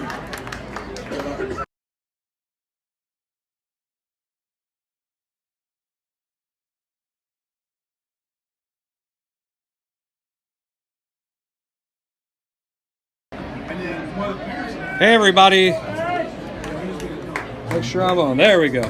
Hey everybody, this is Chris Miller from the Coach's Box. We have experienced a few technical difficulties down here. You know, sometimes when you get a lot of equipment together, it doesn't always work out the way it should. But we are doing our best to kind of remedy the issue, and we went ahead and stopped our feed going back here on the, for the second half very shortly. St. Pius, the 10th Lancers, and St. Vincent Indians. Score is 14-14 here at halftime. We're going to get that up here in a second. We got the guys here. Coach Valroy's with us, Coach McVey. We got an onside kick attempt. And that's touched by the Lancers, but I think it's recovered by the Lancers. Pooch kick. Pooch onside, but yes, the Lancers did recover. And so they will have excellent field position to start the second half right on the 50-yard line. So like Coach Miller was saying, as he is trying to get things situated here with the technology, we said we're just a couple of coaches, figured we'd come down here to Perry County, try this out, something new that we've never done before.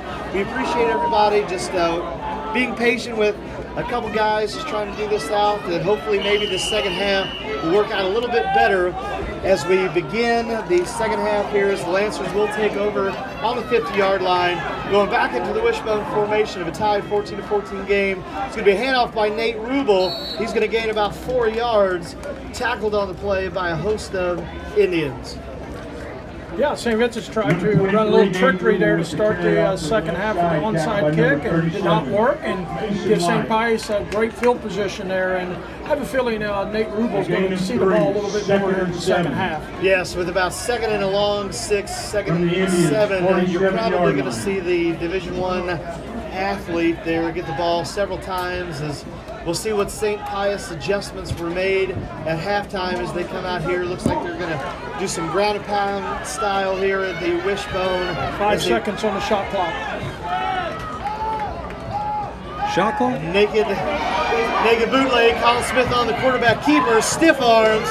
Brought down on the play by number 18, Caden Castle. And that's going to be good enough for a Lancer first down. Sorry, Coach Miller, play clock. Hey, you're just still wondering about that shot clock in basketball, aren't you? Oh, it's coming in there. I'll be retired and dead or in the nursing home by then. Real quick, are you a fan or not a fan of it in high school basketball? I am not a fan of the shot clock in basketball. Well, then that's something we both can agree on. Finally, right? We don't try to stall, so no, I don't like that. Lancers break the huddle, going back to the wishbone. A handoff here to number 5, David Moss. Great read up the middle here, and he's going to get a nice game, but there's a fumble on the play. He was down. We're going to say, officials say that he was down. Knee was down, and we also have a player down. It looks like number 5, David Moss, as we will move the camera off screen here. He is down in some pain with that run. It's going to bring up a 2nd and 1 for the St. Pius Lancers. Well, I hate to see that. You hate to see that. It's been an excellent ball game here. We've had some. It looks like maybe it's just cramping the way that the trainer's working on him. So that looks good to see. Looks like Pius is going to come out and say, "We're going to run at you, and you can stop us if you can." Well, and we'll see. You know, you had both teams exchanging punches there in the first half, and really, offensively, St. Vincent, they're going to look at it and say, you know what? Hey, if you're not going to stop the seams, then we're going to continue to attack right up the gut with some vertical action. And if you're the Lancers, you're going to say, hey, you know what? We're bigger, we're stronger. We're just going to go ahead and go right down your throat. Exactly. It looked like number 5, who was an injured player, had a cramp just the way the medical team was working on him and stuff, and he's walking off the field on his own power. Hotter night than what the kids have been used to. I'd say the past couple of weeks, it's been in the 70s, but then this evening, a mid to upper 80s Friday night. Excellent weather here as we're in week 7. Yes. Classic Missouri weather right here. I'd say, are we in Indian summer perhaps? Oh man, that was so bad. Dad jokes, right? Dad jokes. Hey, And I make bad jokes. hey, you know what? Finally, we said something to get Coach Miller to be quiet as the hopefully Lancers his go to coaching the will be I better. formation. Yeah, not much. As we get a toss to the left, Nate Rubel is going to pick up the first down, and something that looks like maybe Coach Tim Schumer, head coach of the Indians, didn't like. He looks like he's giving it to the officials right now. Something in the backfield. It looked like it might have been a hold or a chop block or something is what he was complaining about. But another hard run by Rubel for a first down. Hey, I got to stop you real quick. I had to ask you. I got a text from somebody from legendary St. Vincent player Trent Sauer. Shout out Coach Valroy. We've got number 3, Kyle Smith, checking into the ball game. Takes his, I believe, first carry that you mentioned his name. Good for about a yard and a half. Yes, Trent Sauer is a graduate of St. Vincent's and also is the junior high athletic director at Herculaneum. And he is a follower of the coach's box, too. And I hear he's your next door neighbor. And he's my next door neighbor. Poor kid, I don't know what he was thinking. Hey, he bought the house there. I don't know. Back to the wishbone formation for the Lancers. We're going to get a handoff to Rubel up the left side. Breaks the tackle. Gets a few more yards. Handoff to St. Vincent's was waiting for him, but Rubel ran hard again and got a couple extra yards after the hit. Well, and if you're the Indians, you're fine with a yard or two. That's not going to break you, and it's going to bring up a 3rd and long 6, 3rd and 7 for the Lancers. 4 down territory again since they're inside the 25 of St. Vincent's, and with a good kicker, you never know here that they don't get a first down. They may try to kick one. So back to the I formation. You've got quarterback rollout pass. He's going to look to pass. He's got the ball still on his feet, and he throws it. He just throws it away. He's outside the tackle box. So that's not going to be a flag for intentional grounding. He's outside the tackle box. There was a receiver somewhat in the vicinity, and that'll bring up a 4th and 6. Brings up 4th down. 4th and long for the Lancers. Yeah, the Indians did a good job of getting him out of the pocket, and he had a chance to run or throw the ball and decided to throw it. So we'll see what type of play that the Lancers come up with. Right now, the Indians having a bend but don't break approach defensively at the start of the second half. Number 5 is back in the game for St. Pius. So you've got spread look. Colin Smith back to pass. Pass that's going to be caught. Looks like it's caught by number 81. That is Drew Merciel for the Lancers. That's going to be good enough for a Lancer first down just outside the 10-yard line. Nice throw, nice catch. Nice throw, nice catch. And it looks like the Lancers will have a 1st and 10 just outside, we'll say at the Indian 11, so they could get a 1st and goal without scoring. Back to the wishbone formation. We got a toss sweep left to Rubel, cuts it back up the middle, still on his feet. Still on his feet. He's going to rumble. He's going to stumble. And he is in for a score. Nate Rubel in with a 11-yard touchdown run for the Lancers. Great run by Rubel, great blocking to help him out, but he did a lot of it himself the last few yards to put St. Pius up 20-14 with 7:31 to go here in the third. He needs to play football all year round. I can't wait. 22 more days. Not for him, though. No, not for him. The season you guys are having, and you're number one in your district, you may be playing in November for a while. We as basketball coaches, we always want our kids, but I hope that our football and soccer teams do really well. So we've got a 2-point attempt. Kyle Smith on the carry from the right side, and the 2-point attempt is no good. And with 7:31 left to go in the third quarter, the Lancers take a 2-0 for the St. Vincent Indians. You know, and that injury to Jacobson on his hand, I'm sure that's, because when you're kicking, you want good balance, you want everything. And when you don't have good balance because you have a cast on your hand, I'm sure that's one of the reasons why he's not kicking that field goal. Well, you were talking about district play, and right now, as it stands, both the Lancers and the Indians are number one in their district play as we get set up for this kickoff by the Lancers. Right now, you have St. Vincent in the first seed and number 2 in the Class 1 District 1. Hayti sitting at 5-0, and they are ranked number 3 in Class 1. You've got Scott City sitting number 3, Malden number 4, Porterville at 5, Crothersville at 6, Charleston at 7, and Chaffee rounding out the 8-team district in Class 1, District 1. As Logan Jacobson is going to take the kickoff here, as he boots it deep to about the Indian 15-yard line. It's a fumble, muffed kick, and number 15 picks it up, and he's still on his feet, and he's going to be brought down. Could have been a potential negative play. Ball takes a fortuitous bounce right back into his hands, and the Indians will take over at about their own 25-yard line, first and 10. Yeah, Connor McMillan, running back junior, dropped the ball, but luckily the ball bounced right back up to him and let the Indians keep the ball here. Very important drive for St. Vincent since Pius came out of the locker room and drove it down the field and scored. St. Vincent has to answer, and of course another special team that you didn't get the extra point could mean difference later down the line. Might be the difference in the ball game as the Indians take their first possession in the second half. Quarterback hands it off to number 37, cuts back, going to be stopped on the play by a host of Lancers. That's going to bring up a second along with the run by Mason Light, number 37, and he is the junior running back. Yeah, Mason's the leading rusher for St. Vincent's, and trying to get him going again. He had a nice run there in the first quarter, about a 60-yard run, and after that, Pius has done a good job on him. As the Indians break the huddle fairly quickly here, maybe they want to try and do some hurry up. Quarterback back, gets the snap, back to pass. Going to be a hitch route. That's going to be off the hands. Pass intended for number 18, Caden Castle.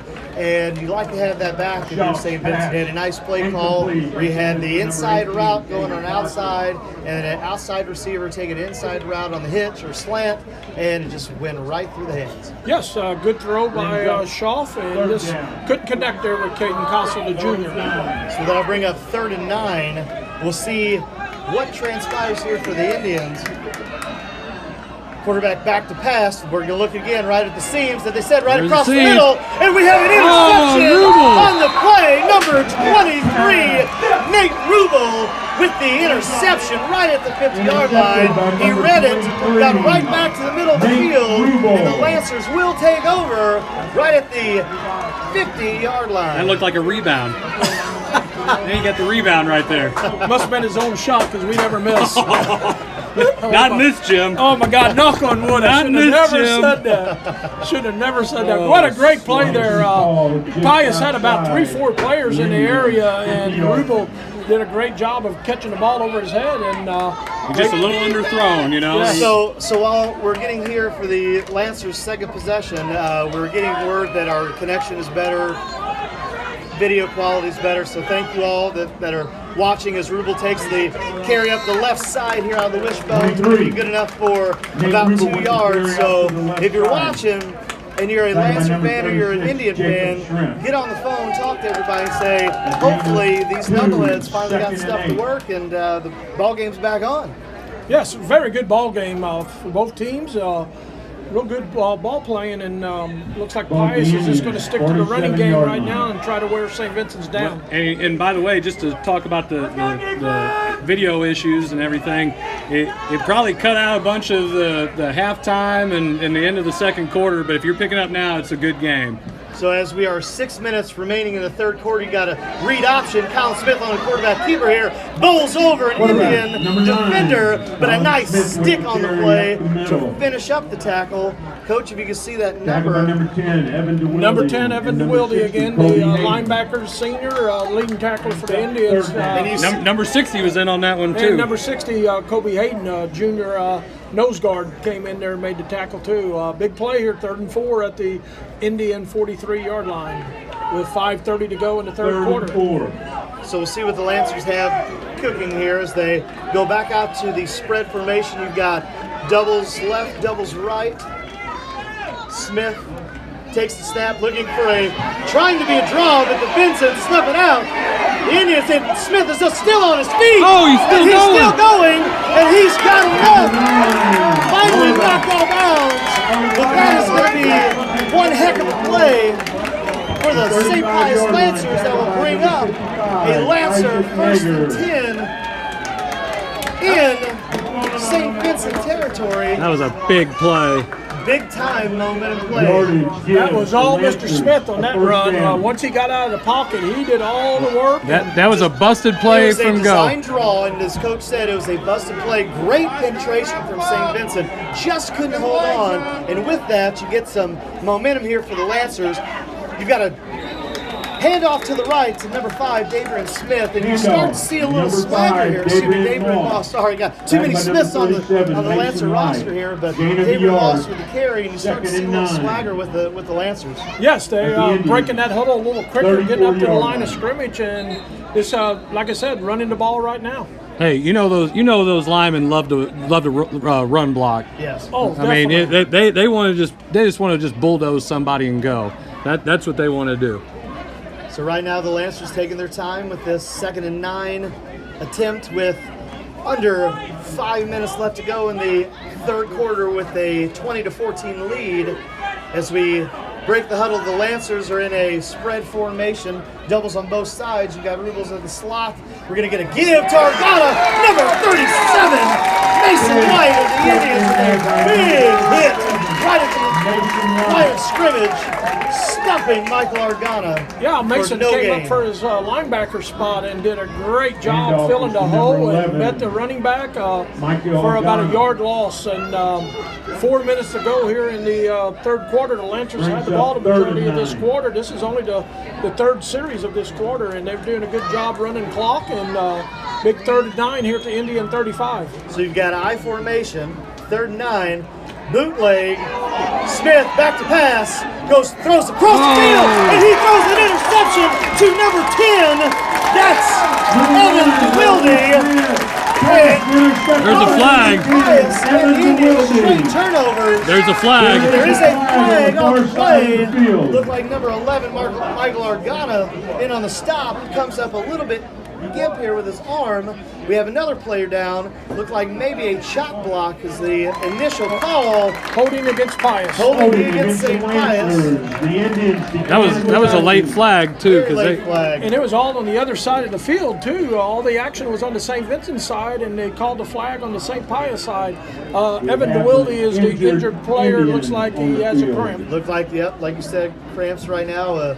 Somewhat of a steamy October evening, and with just under 4 minutes of play, you have an excellent I-55 conference ball game. 20-14, the St. Pius Lancers leading the host St. Vincent Indians. We do have some scores from the area. Hillsboro 40-0 over DeSoto last we looked. Jackson 49-0 over Farmington. Park Hills 49-0 over Fredericktown. St. John 32-0 over Perryville. St. Charles West 21-7 over Potosi. Festus 21-18 over Pacific. North County 47-0 over Windsor. Valley Catholic 57-22 over New Madrid. Wow. And in the I-55 conference, we have Grandview 13-0 over Jefferson, and Herculaneum and Bayless is 0-0. And then Crystal City is beating Principia 26-8. So as number 10, DeWilde, walks off in his own power, but you can tell he is definitely hurting right now. They'll get some players in him, get him back in the ball game. And man, tell you what, Coach, he definitely looks like he's put some time in the weight room. The senior running back, linebacker, 215 pounds, definitely looks like he's the heart and soul of the Indian defense. So we'll see what happens here. Definitely, and Evan is a basketball player. He's a starter. He started last year for us and was an all-conference honorable mention player, and looking forward to having him in basketball again. I remember him. So Good right player. Now, a little confusion here on the Indian side, trying to get a play call, maybe trying to get Not enough another players. player right now as Not Moonier enough players. comes in to check in the ball game with the clock winding down to 5, and St. Vincent is going to have to burn a timeout. Ooh, that's tough. That's No a doubt big maybe timeout. that had something to do with the injury. So St. Vincent's going to take a timeout here with 3:55 left to go in the third quarter. So what are your thoughts so far as we've kind of gone through a couple possessions here in the second half? Well, so far, that was a big timeout, especially with the injury as long as it was. St. Vincent should have had 11 players on the field ready to play.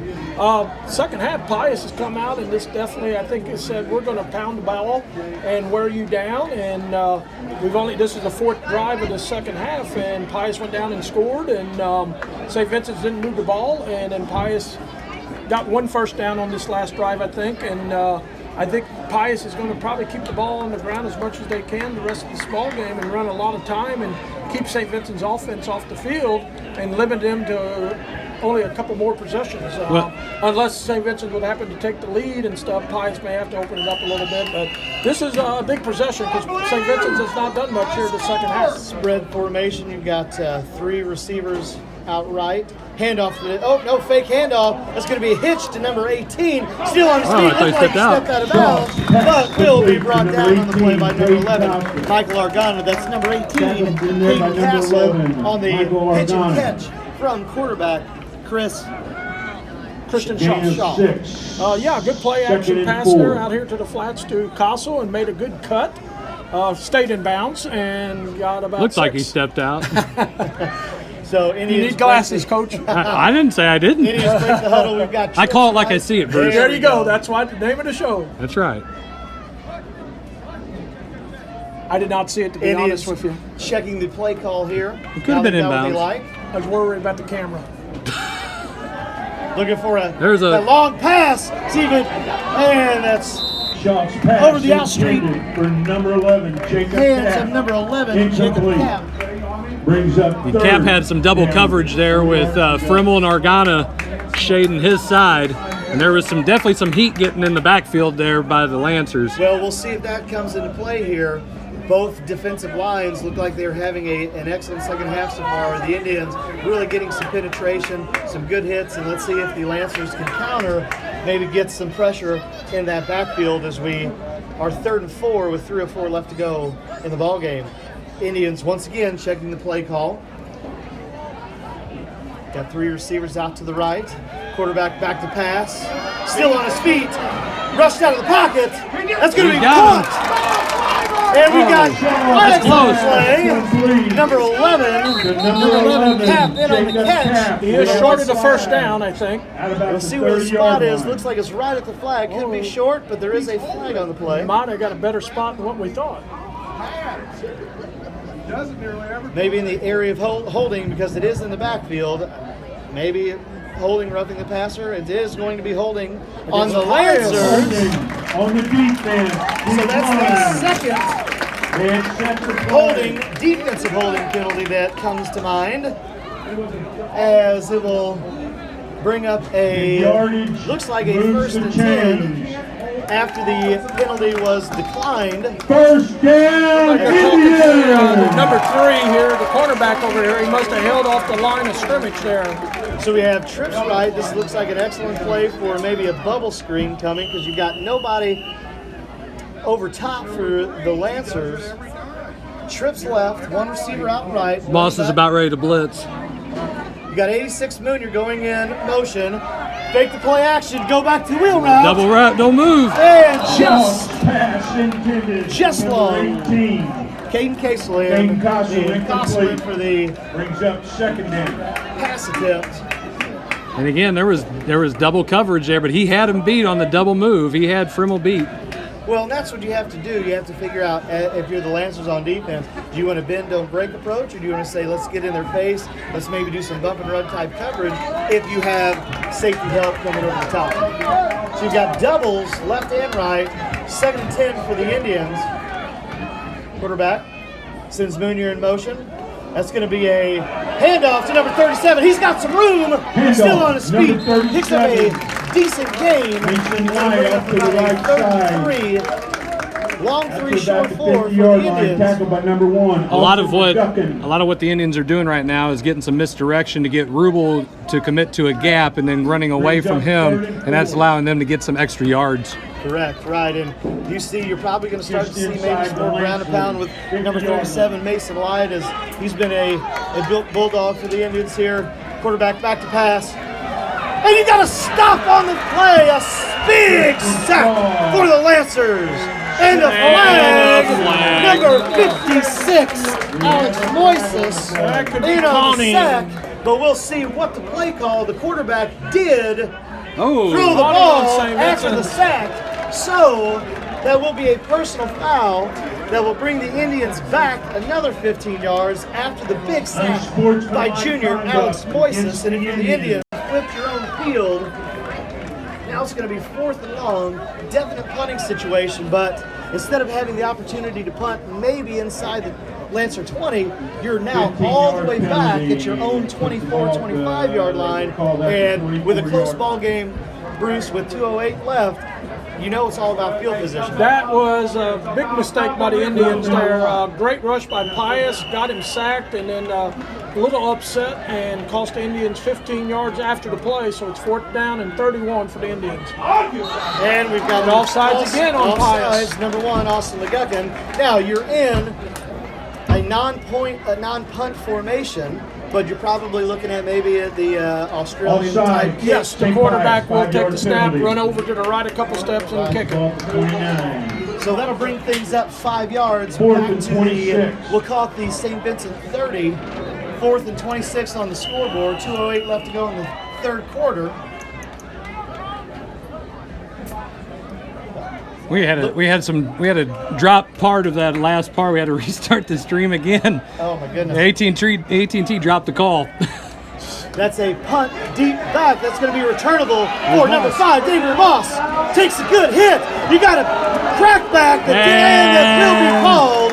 Number 5. That was a illegal Moss with the crackback. return. Plainest day on the Lancers. That was outlawed, taken out of the books about probably 6-7 years ago. Oh man! And he didn't need to do that No, because he he was was fasting. going to go by everybody. So that'll bring the Lancers what would have been Blindside excellent field block position inside against the Indian Lancers. territory. That'll bring them back to their own territory. We'll see how far the spot is as the Lancers will take over with just under 2 minutes left in the third quarter. You just got to be disciplined. Both teams right now, you're battling cramps, you're battling a little fatigue. Both sides are. Emotions, all of that.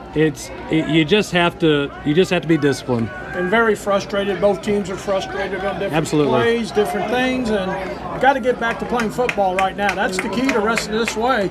It's anybody's ball game, but got to be the discipline. Can't get these penalties and bad penalties. They're hurting both teams. So the penalty will bring the Lancers back to their own 36-yard line as they start 1st and 10 with 1:58 remaining in the third quarter. 1st and 10. And St. Pius is going to take a timeout. Timeout. I just Go got ahead, Coach. Go Don't ahead. mind. I just got a text from Tim Winkler, who's a follower of your show. He's the head basketball coach for the girls at Grandview.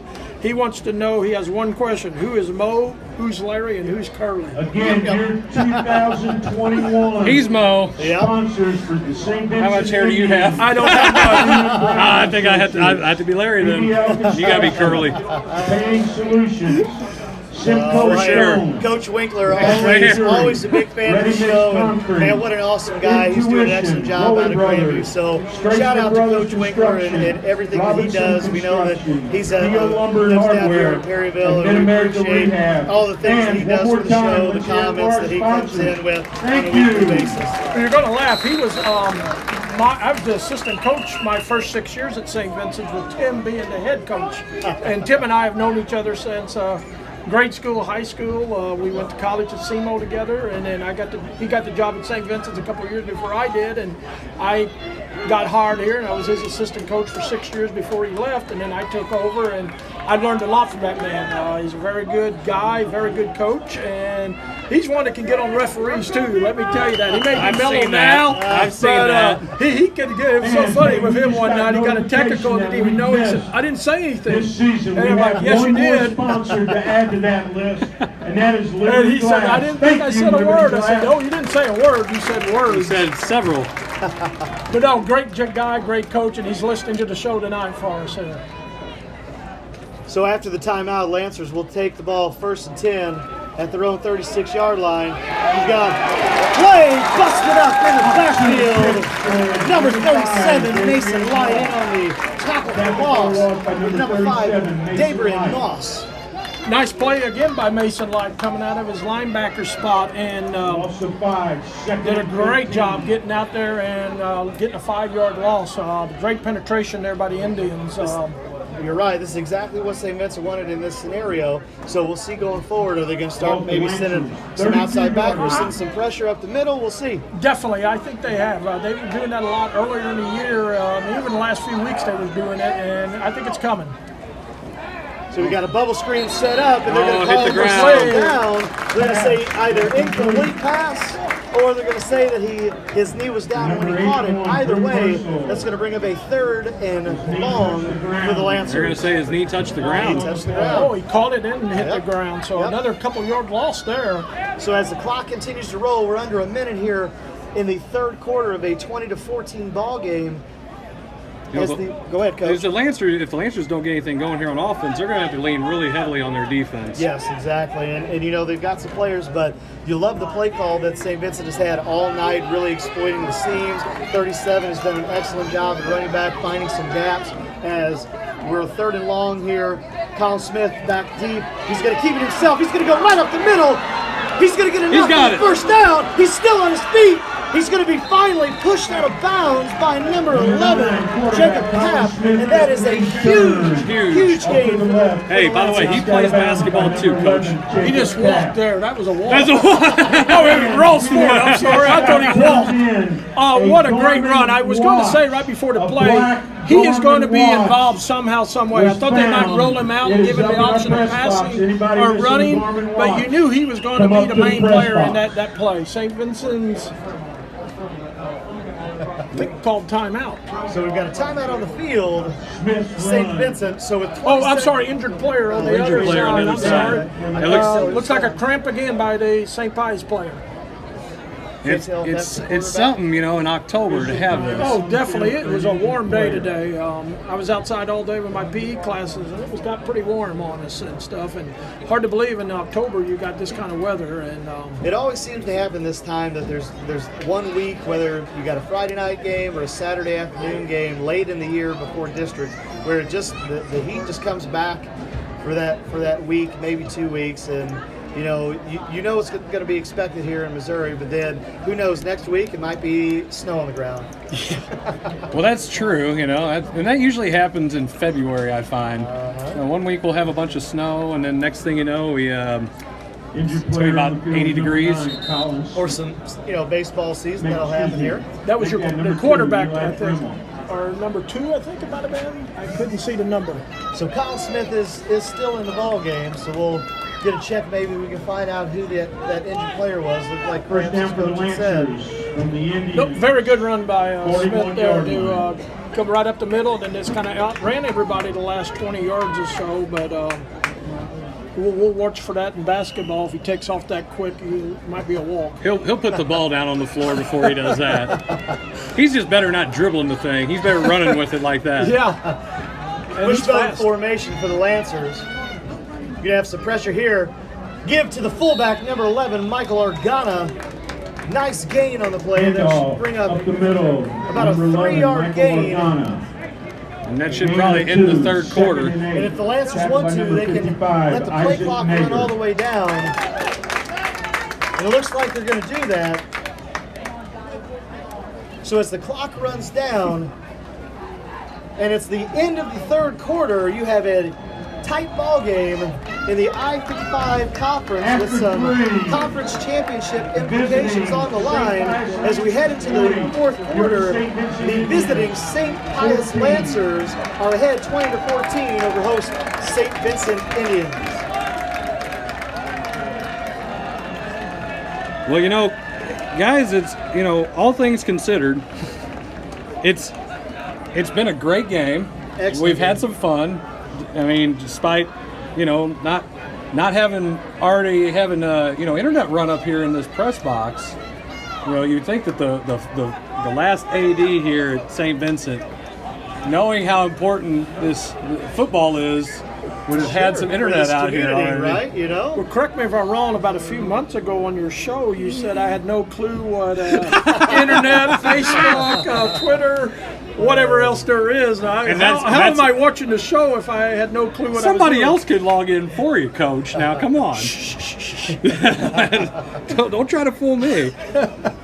It's very true, though. I'm not much of an internet guy, as you know. That's why I go scouting live. I'd rather watch it live than on film.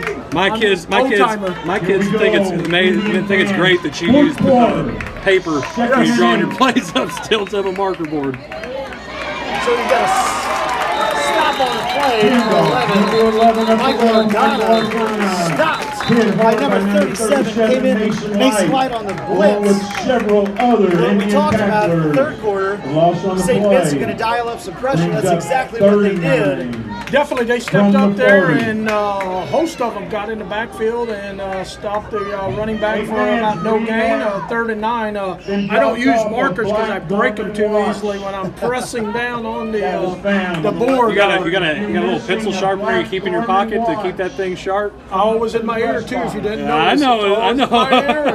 I do have backups because I do break a few of them too over my hand or whatever. So Big play. 10.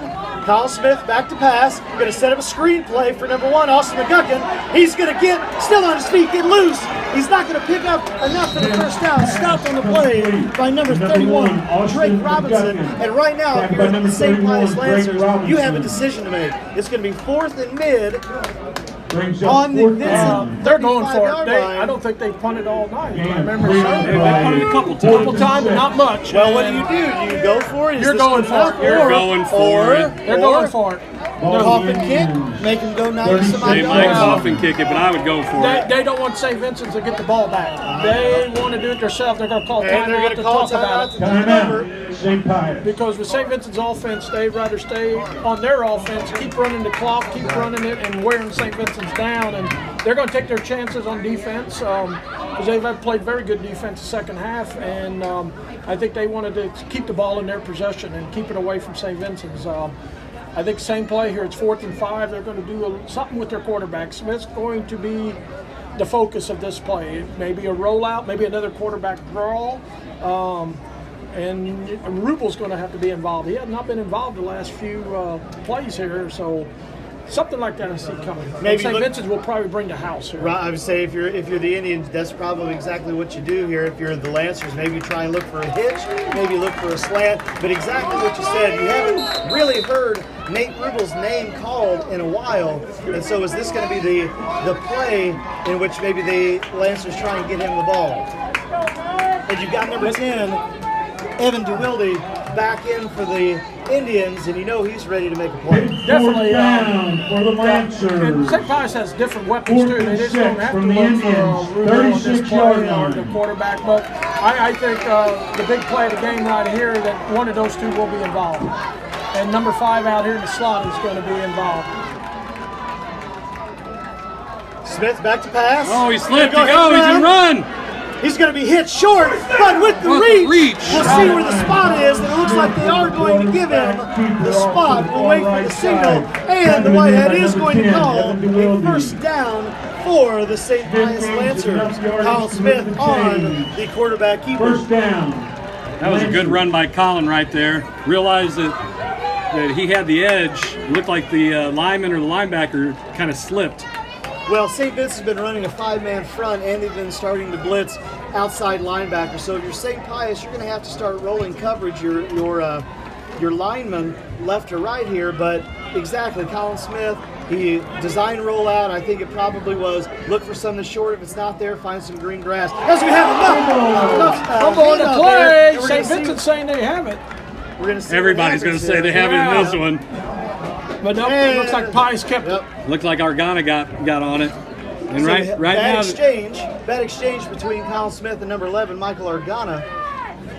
It's going to bring up a 2nd and 11 for the Lancers as the clock is ticking. And if you are the Lancers, you have to get a score here to make it a 2-possession game. Whether it is a field goal attempt, if you can get inside maybe the 30, let your kicker kick, or you can get a score. And if you're the Indians, you got to get a stop. Definitely, and they're wearing St. Vincent's down right here. Here we go, Rubel. Rubel on the carry. He's still on his feet. Looks like he might break it.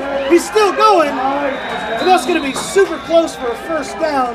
We'll see where the spot is. The far official looks like it's right on the line at the 20. So we'll see where the mark is. Big he had the entire tribe on his back. That's a first down. And that's a big first down. They did. Hey, give St. Vincent credit. They had everybody. They gang tackled him, and he just kept moving. Kids, you got to get in the weight room. Yes. Holy cow. Yes, the 6'2", 220 running back / linebacker with Division I aspirations. Several D1 schools looking at him at that linebacker position. So as the Lancers hurry up with 3 seconds left to go, they do get the snap off on time. Number 5, David Moss on the upended with the handoff to the right side. Be a minimal gain at best, and that'll bring up 31. second and 10 for the Lancers. 31 cut him in half. 31. Drake Robinson, sophomore linebacker. Sounds like there's a lot of young. We have a lot of young kids. We've only got about 7 seniors on the team, a lot of juniors, and a few sophomores and stuff. We only got 34 on our roster 9 through 12 this year, and they're playing hard. The kids have done a great job yes, they buying have. into the program and believing that they can play with anybody. And St. Pius has really controlled the second half on the clock. So St. Vincent coming up to the line. You got a design quarterback rollout, and it's going to be a fumble. And it looks like the Indians are going to pick up the fumble. I didn't see who got the ball loose, but the Indians will take the ball. Looked like number 68, Liam Krause, lineman, fell on. So it's 7:50 remaining in the ball game. St. Vincent Indians will take over on the turnover, 1st and 10 on about their own 25-yard line. And just when you think the momentum was in the Lancers' hands there, they're moving the ball nice and slow. Well, about a 7-minute drive there that came up nothing. And that's what we talked about. If you're the Indians, you needed to stop. Turnover was even better. Quarterback back to pass. Nuke down in the flat. That is going to be caught. Number 86, Trevor Nunez, in the catch. Good for about 1 yard as the clock number continues 86, Trevor to tick. Make it about 2 or 3. But hey, he had to adjust and come back to that ball. That was a good catch. It's not a catch a lot of high school kids make. Well, and I think if you're St. Vincent, you're setting up short, Yep. and then you're going to go long here at some point. That's what Coach McVey would do. That is what Coach McVey would do. Probably with number 11 right now. Probably with number 11, the tight end, going to come right across the middle. Nope. Going to be a handoff to number 37, and he's going to be stopped on the play. Number 5, David Moss, 23, Nate Rubel in on the stop. That was number 37, Mason Light on the run. It's a big play right here for both teams. Big play. And Mason's coming out. Looks like he is injured a little bit. Leg, it seems like. They walking to the sidelines. So and, now Connor with the running Williams back in for out, him. yeah, if you're the Lancers, you got to see that, recognize that, and probably send some pressure here. You got to maybe sit in the house, sit some guys back deep. You got to get this quarterback out. I look for a double move again. Yep, double move, maybe a bubble sweep here. Running back in motion. Inside route combination going to number 11.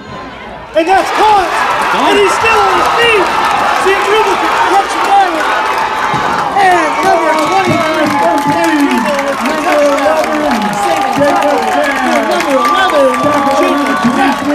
Indian main receiver there. Willie was on the sideline. Mason Light was on the sideline. All few Indians are beat up right now, but they did find Cap. Made a nice catch with about 3 defenders on him, and then he ran about 40 yards, but Nathan Ruble caught him at about the 3-yard line. That was a great pitch and catch right there, that's for sure. So that's going to bring up a 1st and goal for the St. Vincent Indians at about the 2-yard line. Sorry, both teams converted a lot of 3rd downs in this game. So you've got trips left, 1 receiver out to the right side, new running back in, and we're going to get a handoff to number 17. He's still pushing the pile, and it looks like the Lancers did hold. Number 17, Jeff Reitzel on the carry, and the clock is going to continue to run. It looks like we have a Lancer down. 11, Michael Organa. And that's Nate Ruble. And that's Nate Ruble down on the ground. And we got Caps out. He looks like he's having his hand kind of attended to here on the sideline. Physical ball game. Both teams absolutely really hit each other, and with the heat, a little bit of everything. So as Ruble gets up and walks off the field under his own power, we'll see this impromptu timeout for player injury. What the Indians are going to draw up here, as it's going to be 2nd and goal at about the 2.5, 3-yard line. We'll see if they just pound the ball right down the throat of the Lancers, or if they decide to maybe try and hit a flat. But with 5:09 left in the ball game, both coaching staffs have to come up with a plan, whether if there's a score or a stop on this drive. And it's 2nd down, so got a couple plays to play with here. Mason Light's in the ball game again, and so you've got receivers moving, going to be doubles to the left. Tight end also out to the left, so probably going to look like maybe a handoff. Going to be an option. Quarterback keeper still on his feet. Broke it's one. going to be brought down behind the line of scrimmage. Looked like number 11, Michael Organa, in on the stop. And if you're St. Vincent, you are okay with that because it's going to be 3rd and goal, and the clock continues to run. You're still in 4th down territory. You've got to get a score here. Right now, you're probably thinking, let's give the ball to our number 37, Mason Light, and let him go to work.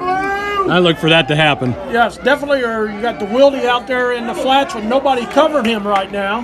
You're probably going to have something off to the Vincent left side as they get the snap. Yep, it's going right there. Be right there, number 10. Oh, what a tackle by Frimmel. Big stop on the play by number 2, Frimmel. That's a big play. You called it too, Coach. Very big play. A receiver was over there to help and did not block. And nice tackle there by the Pius defender, and brings up now 4th and 5 as they lost a couple yards. So we got 4th and 16 left to go in the ball game. The biggest play of the night so far, so the St. Vincent Indians are going to take a timeout with a 20-14 score. The Lancers with a slim lead against the Indians.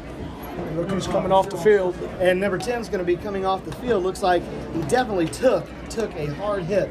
So, as you are both coaches, what are you thinking right now? Good gosh, we need to get some ice ready. Get those cold tubs ready? Oh, yeah. Definitely. There'll be some sore people tomorrow. I would say that there's going to be a lot laying around tomorrow by some kids. So My right gosh. now, you've got to be thinking, the ball's got to go to 37, if 11, 37 light, or it's got to go to 11 cap. Cap is in the game. Yes, 4th and 7 here. Big play. Going to throw the ball, I think. I don't think the Indians will run it. They're going to throw it and probably go with 5 receivers. With St. Vincent's only having 1 timeout left with 4 minutes to go, this is a big play because Pius, as much time as they've ran off the clock here, especially with their running game, this could be the last time St. Vincent's touches the ball. So you've got 3 receivers to the right, 2 receivers, 1 tight end. Look for a slant. I'm going to say 19 is going to run a slant, 86 is going to run a corner. You're going to have a roll out to the right. Pick play. Pass. Here we go. Like we said, right. Oh, what a play! Who was that? That was number 23, Nate Rubel. Got his hand in. Wow. Just in the nick of time. But He with get that back in the play- game. Whoo! Yes, and with that play, Oh, we got a Lancers flag. will take over. Holding on St. Vincent's. Decline. Something, penalty on St. Vincent. Decline. And with that, the Lancers will take over deep in their own territory with 4:09. Well, now Vincent's got to definitely get a stop. No first downs. No first downs. They have to go 3 plays and out If- and make the Lancers putt deep in this territory and give the Indians a chance to get the ball back. Because any first downs, we could be about done here, especially with the 40-second play clock in between plays. If the Lancers can go on 2, I expect them to go on 2. If you're the Indians, you're sitting in the house. You know Yes. they're going to go. Here they are in the wishbone formation. They're going to give the ball to Rubel. I expect a healthy dose of Nate Rubel. Right, especially with only one timeout.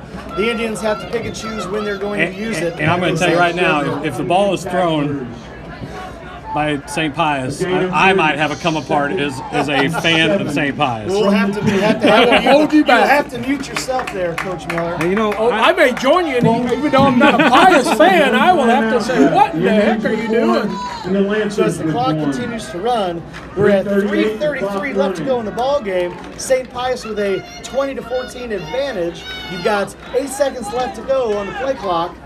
Handoff to the right side. DeBry Moss up the right side, still on his feet. It's going to stay in bounds. Smart play, staying in bounds. DeBry Moss with a big run up the right sideline. Good enough for a first down. well, they're stopping the clock. We're going to have a stoppage in play. We're going to say he must have ran out of Now, bounds. there you go. On it. So, You moved the chains, I guess. Was the Move the reason chains. why. That's You correct. opted to the chain gang moved, and once they moved, they started up again. With high school football now, with the 40-second play count clock in between, if you don't have your timeouts, it ain't going to take very long to run this clock out. correct. And so we'll see as the clock goes under 10 what the Lancers are going to do. Probably a healthy dose in the wishbone formation. Handoff to DeBry Moss, still on his feet. Nice run. Going to be stopped on the play. Pick up about 3. And what you can't do is you can't get fancy. No. You got to make a clean exchange between the center and the quarterback, and you got to have a clean handoff.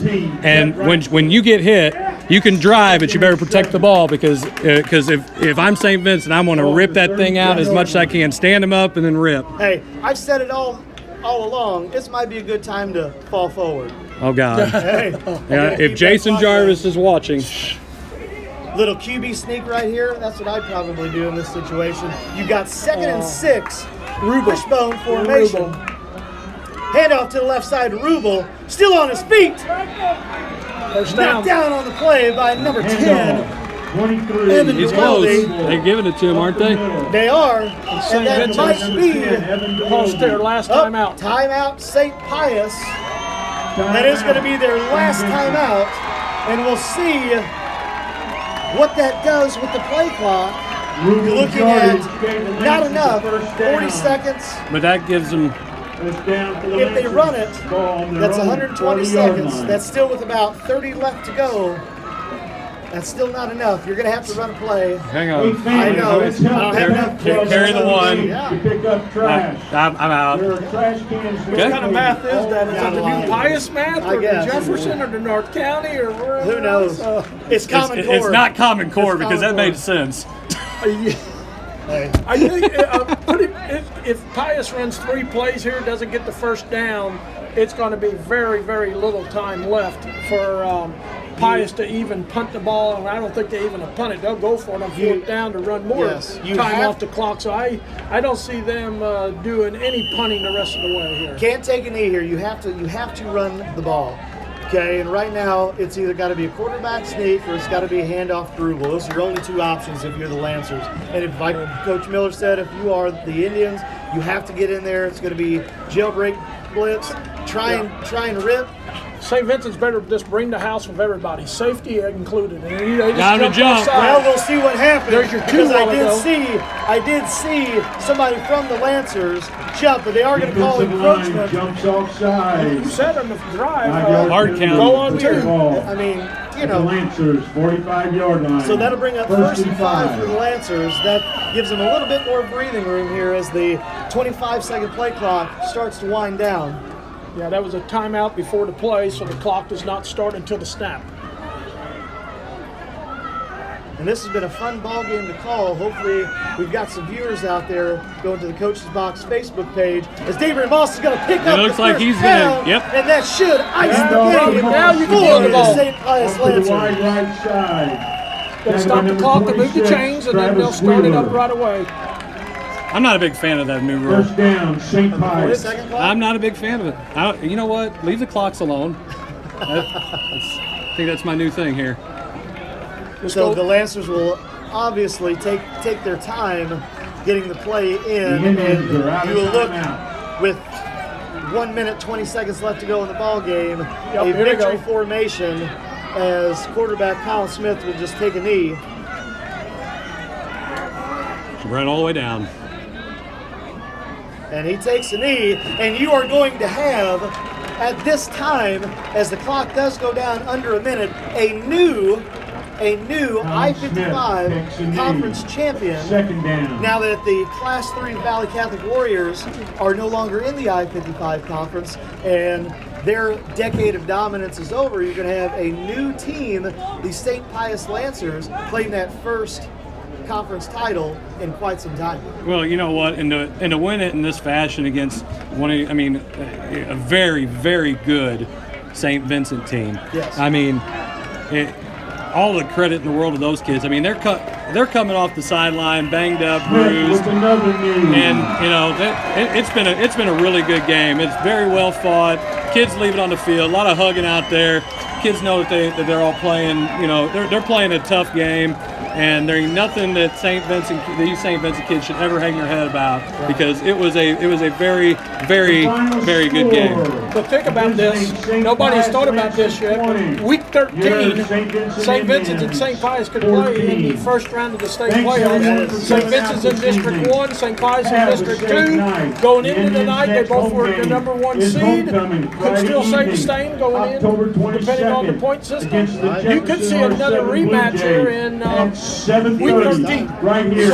So, very good ball game for both teams. Hard fought, tough always when someone has to lose. Congratulations to St. Pius for the victory and winning the conference. I think they still got to play Bayless next week to clinch it by themselves, because if they would happen to lose and St. Vincent Jefferson winner would be tied. Oh, I totally forgot that Bayless is in the conference. Bayless came down into the conference. Okay? So Bayless, they still have to play Bayless. They have played everybody else in the conference. Bayless is winless at this point. Yes. And I believe tonight they were down 32-0 to Herculaneum at halftime. So if we're talking about common opponents, you would assume, but let's never assume Never in this assume game. anymore. Can't assume and anymore. you don't know how sore and beat up Pius is after this game, because I know St. Vincent's has a tough schedule yet. They have to go to Grandview next week. And Grandview, we don't even know how that game's went yet. It was 13-0 Grandview against Jefferson a while ago is the last update I've got. If you want to throw up some quick updates, if you can find them, Coach, I can't. and we still have to play Jefferson in 2 weeks here. So our schedule's very tough yet. So while you're looking up the scores, we're going to talk about St. Pius goes to 6-1, 4-0 in conference play. St. Vincent drops to 4-3 and 2-1 in coaches play or conference play. We'll talk about the scoring for St. Vincent. You had a 8-yard touchdown pass. The quarterback Schaaf to number 37, Mason Light, in the first quarter, and then you also had a 36-yard touchdown pass, Schaaf to number 11, Jacob Kapp. And then for the St. Pius Lancers, Dabrian Moss had an 8-yard touchdown run, Colin Smith had a 12-yard touchdown run, and Nate Rubel had an 11-yard touchdown run. And so, excellent ball game. What a fun ball game to be a part of. And Coach, you know, while you're looking up those scores, we just want to say thank you again for this opportunity for Coach Miller and I at the Coach's Box, just to be able to come down here. And we did our best with what we could, and hopefully fans at both St. Vincent and St. Pius were, you know, happy that we were able to broadcast the game. Hopefully we'll be able to rerun it again tomorrow in its entirety. Well, but some of it's there. Some of it's there. But, you know, we appreciate it. We're glad that you're a fan of the show. I mean, well, maybe. You just watch it to put some bulletin board material up there, I'm sure. Oh, but, no. But, we appreciate you guys letting us come down here. And, we've had a couple people say that they've enjoyed it. And hopefully, if maybe we can make this an every year thing or something where, when our two schools get together, we can do something fun like this. Definitely. Or maybe during basketball season. Well, I know we do have cameras in our gym now and everything, so we will be broadcasting basketball games over the internet and everything this year, from what I've been told. And once again, I appreciate you guys asking me to be on the show, and also thank you on behalf of St. Vincent's and the town of Perryville. Thank you for putting this game on the internet for us, so our people can watch the game. Because I know I've gotten some texts from graduates and stuff watching it and enjoying the show and stuff.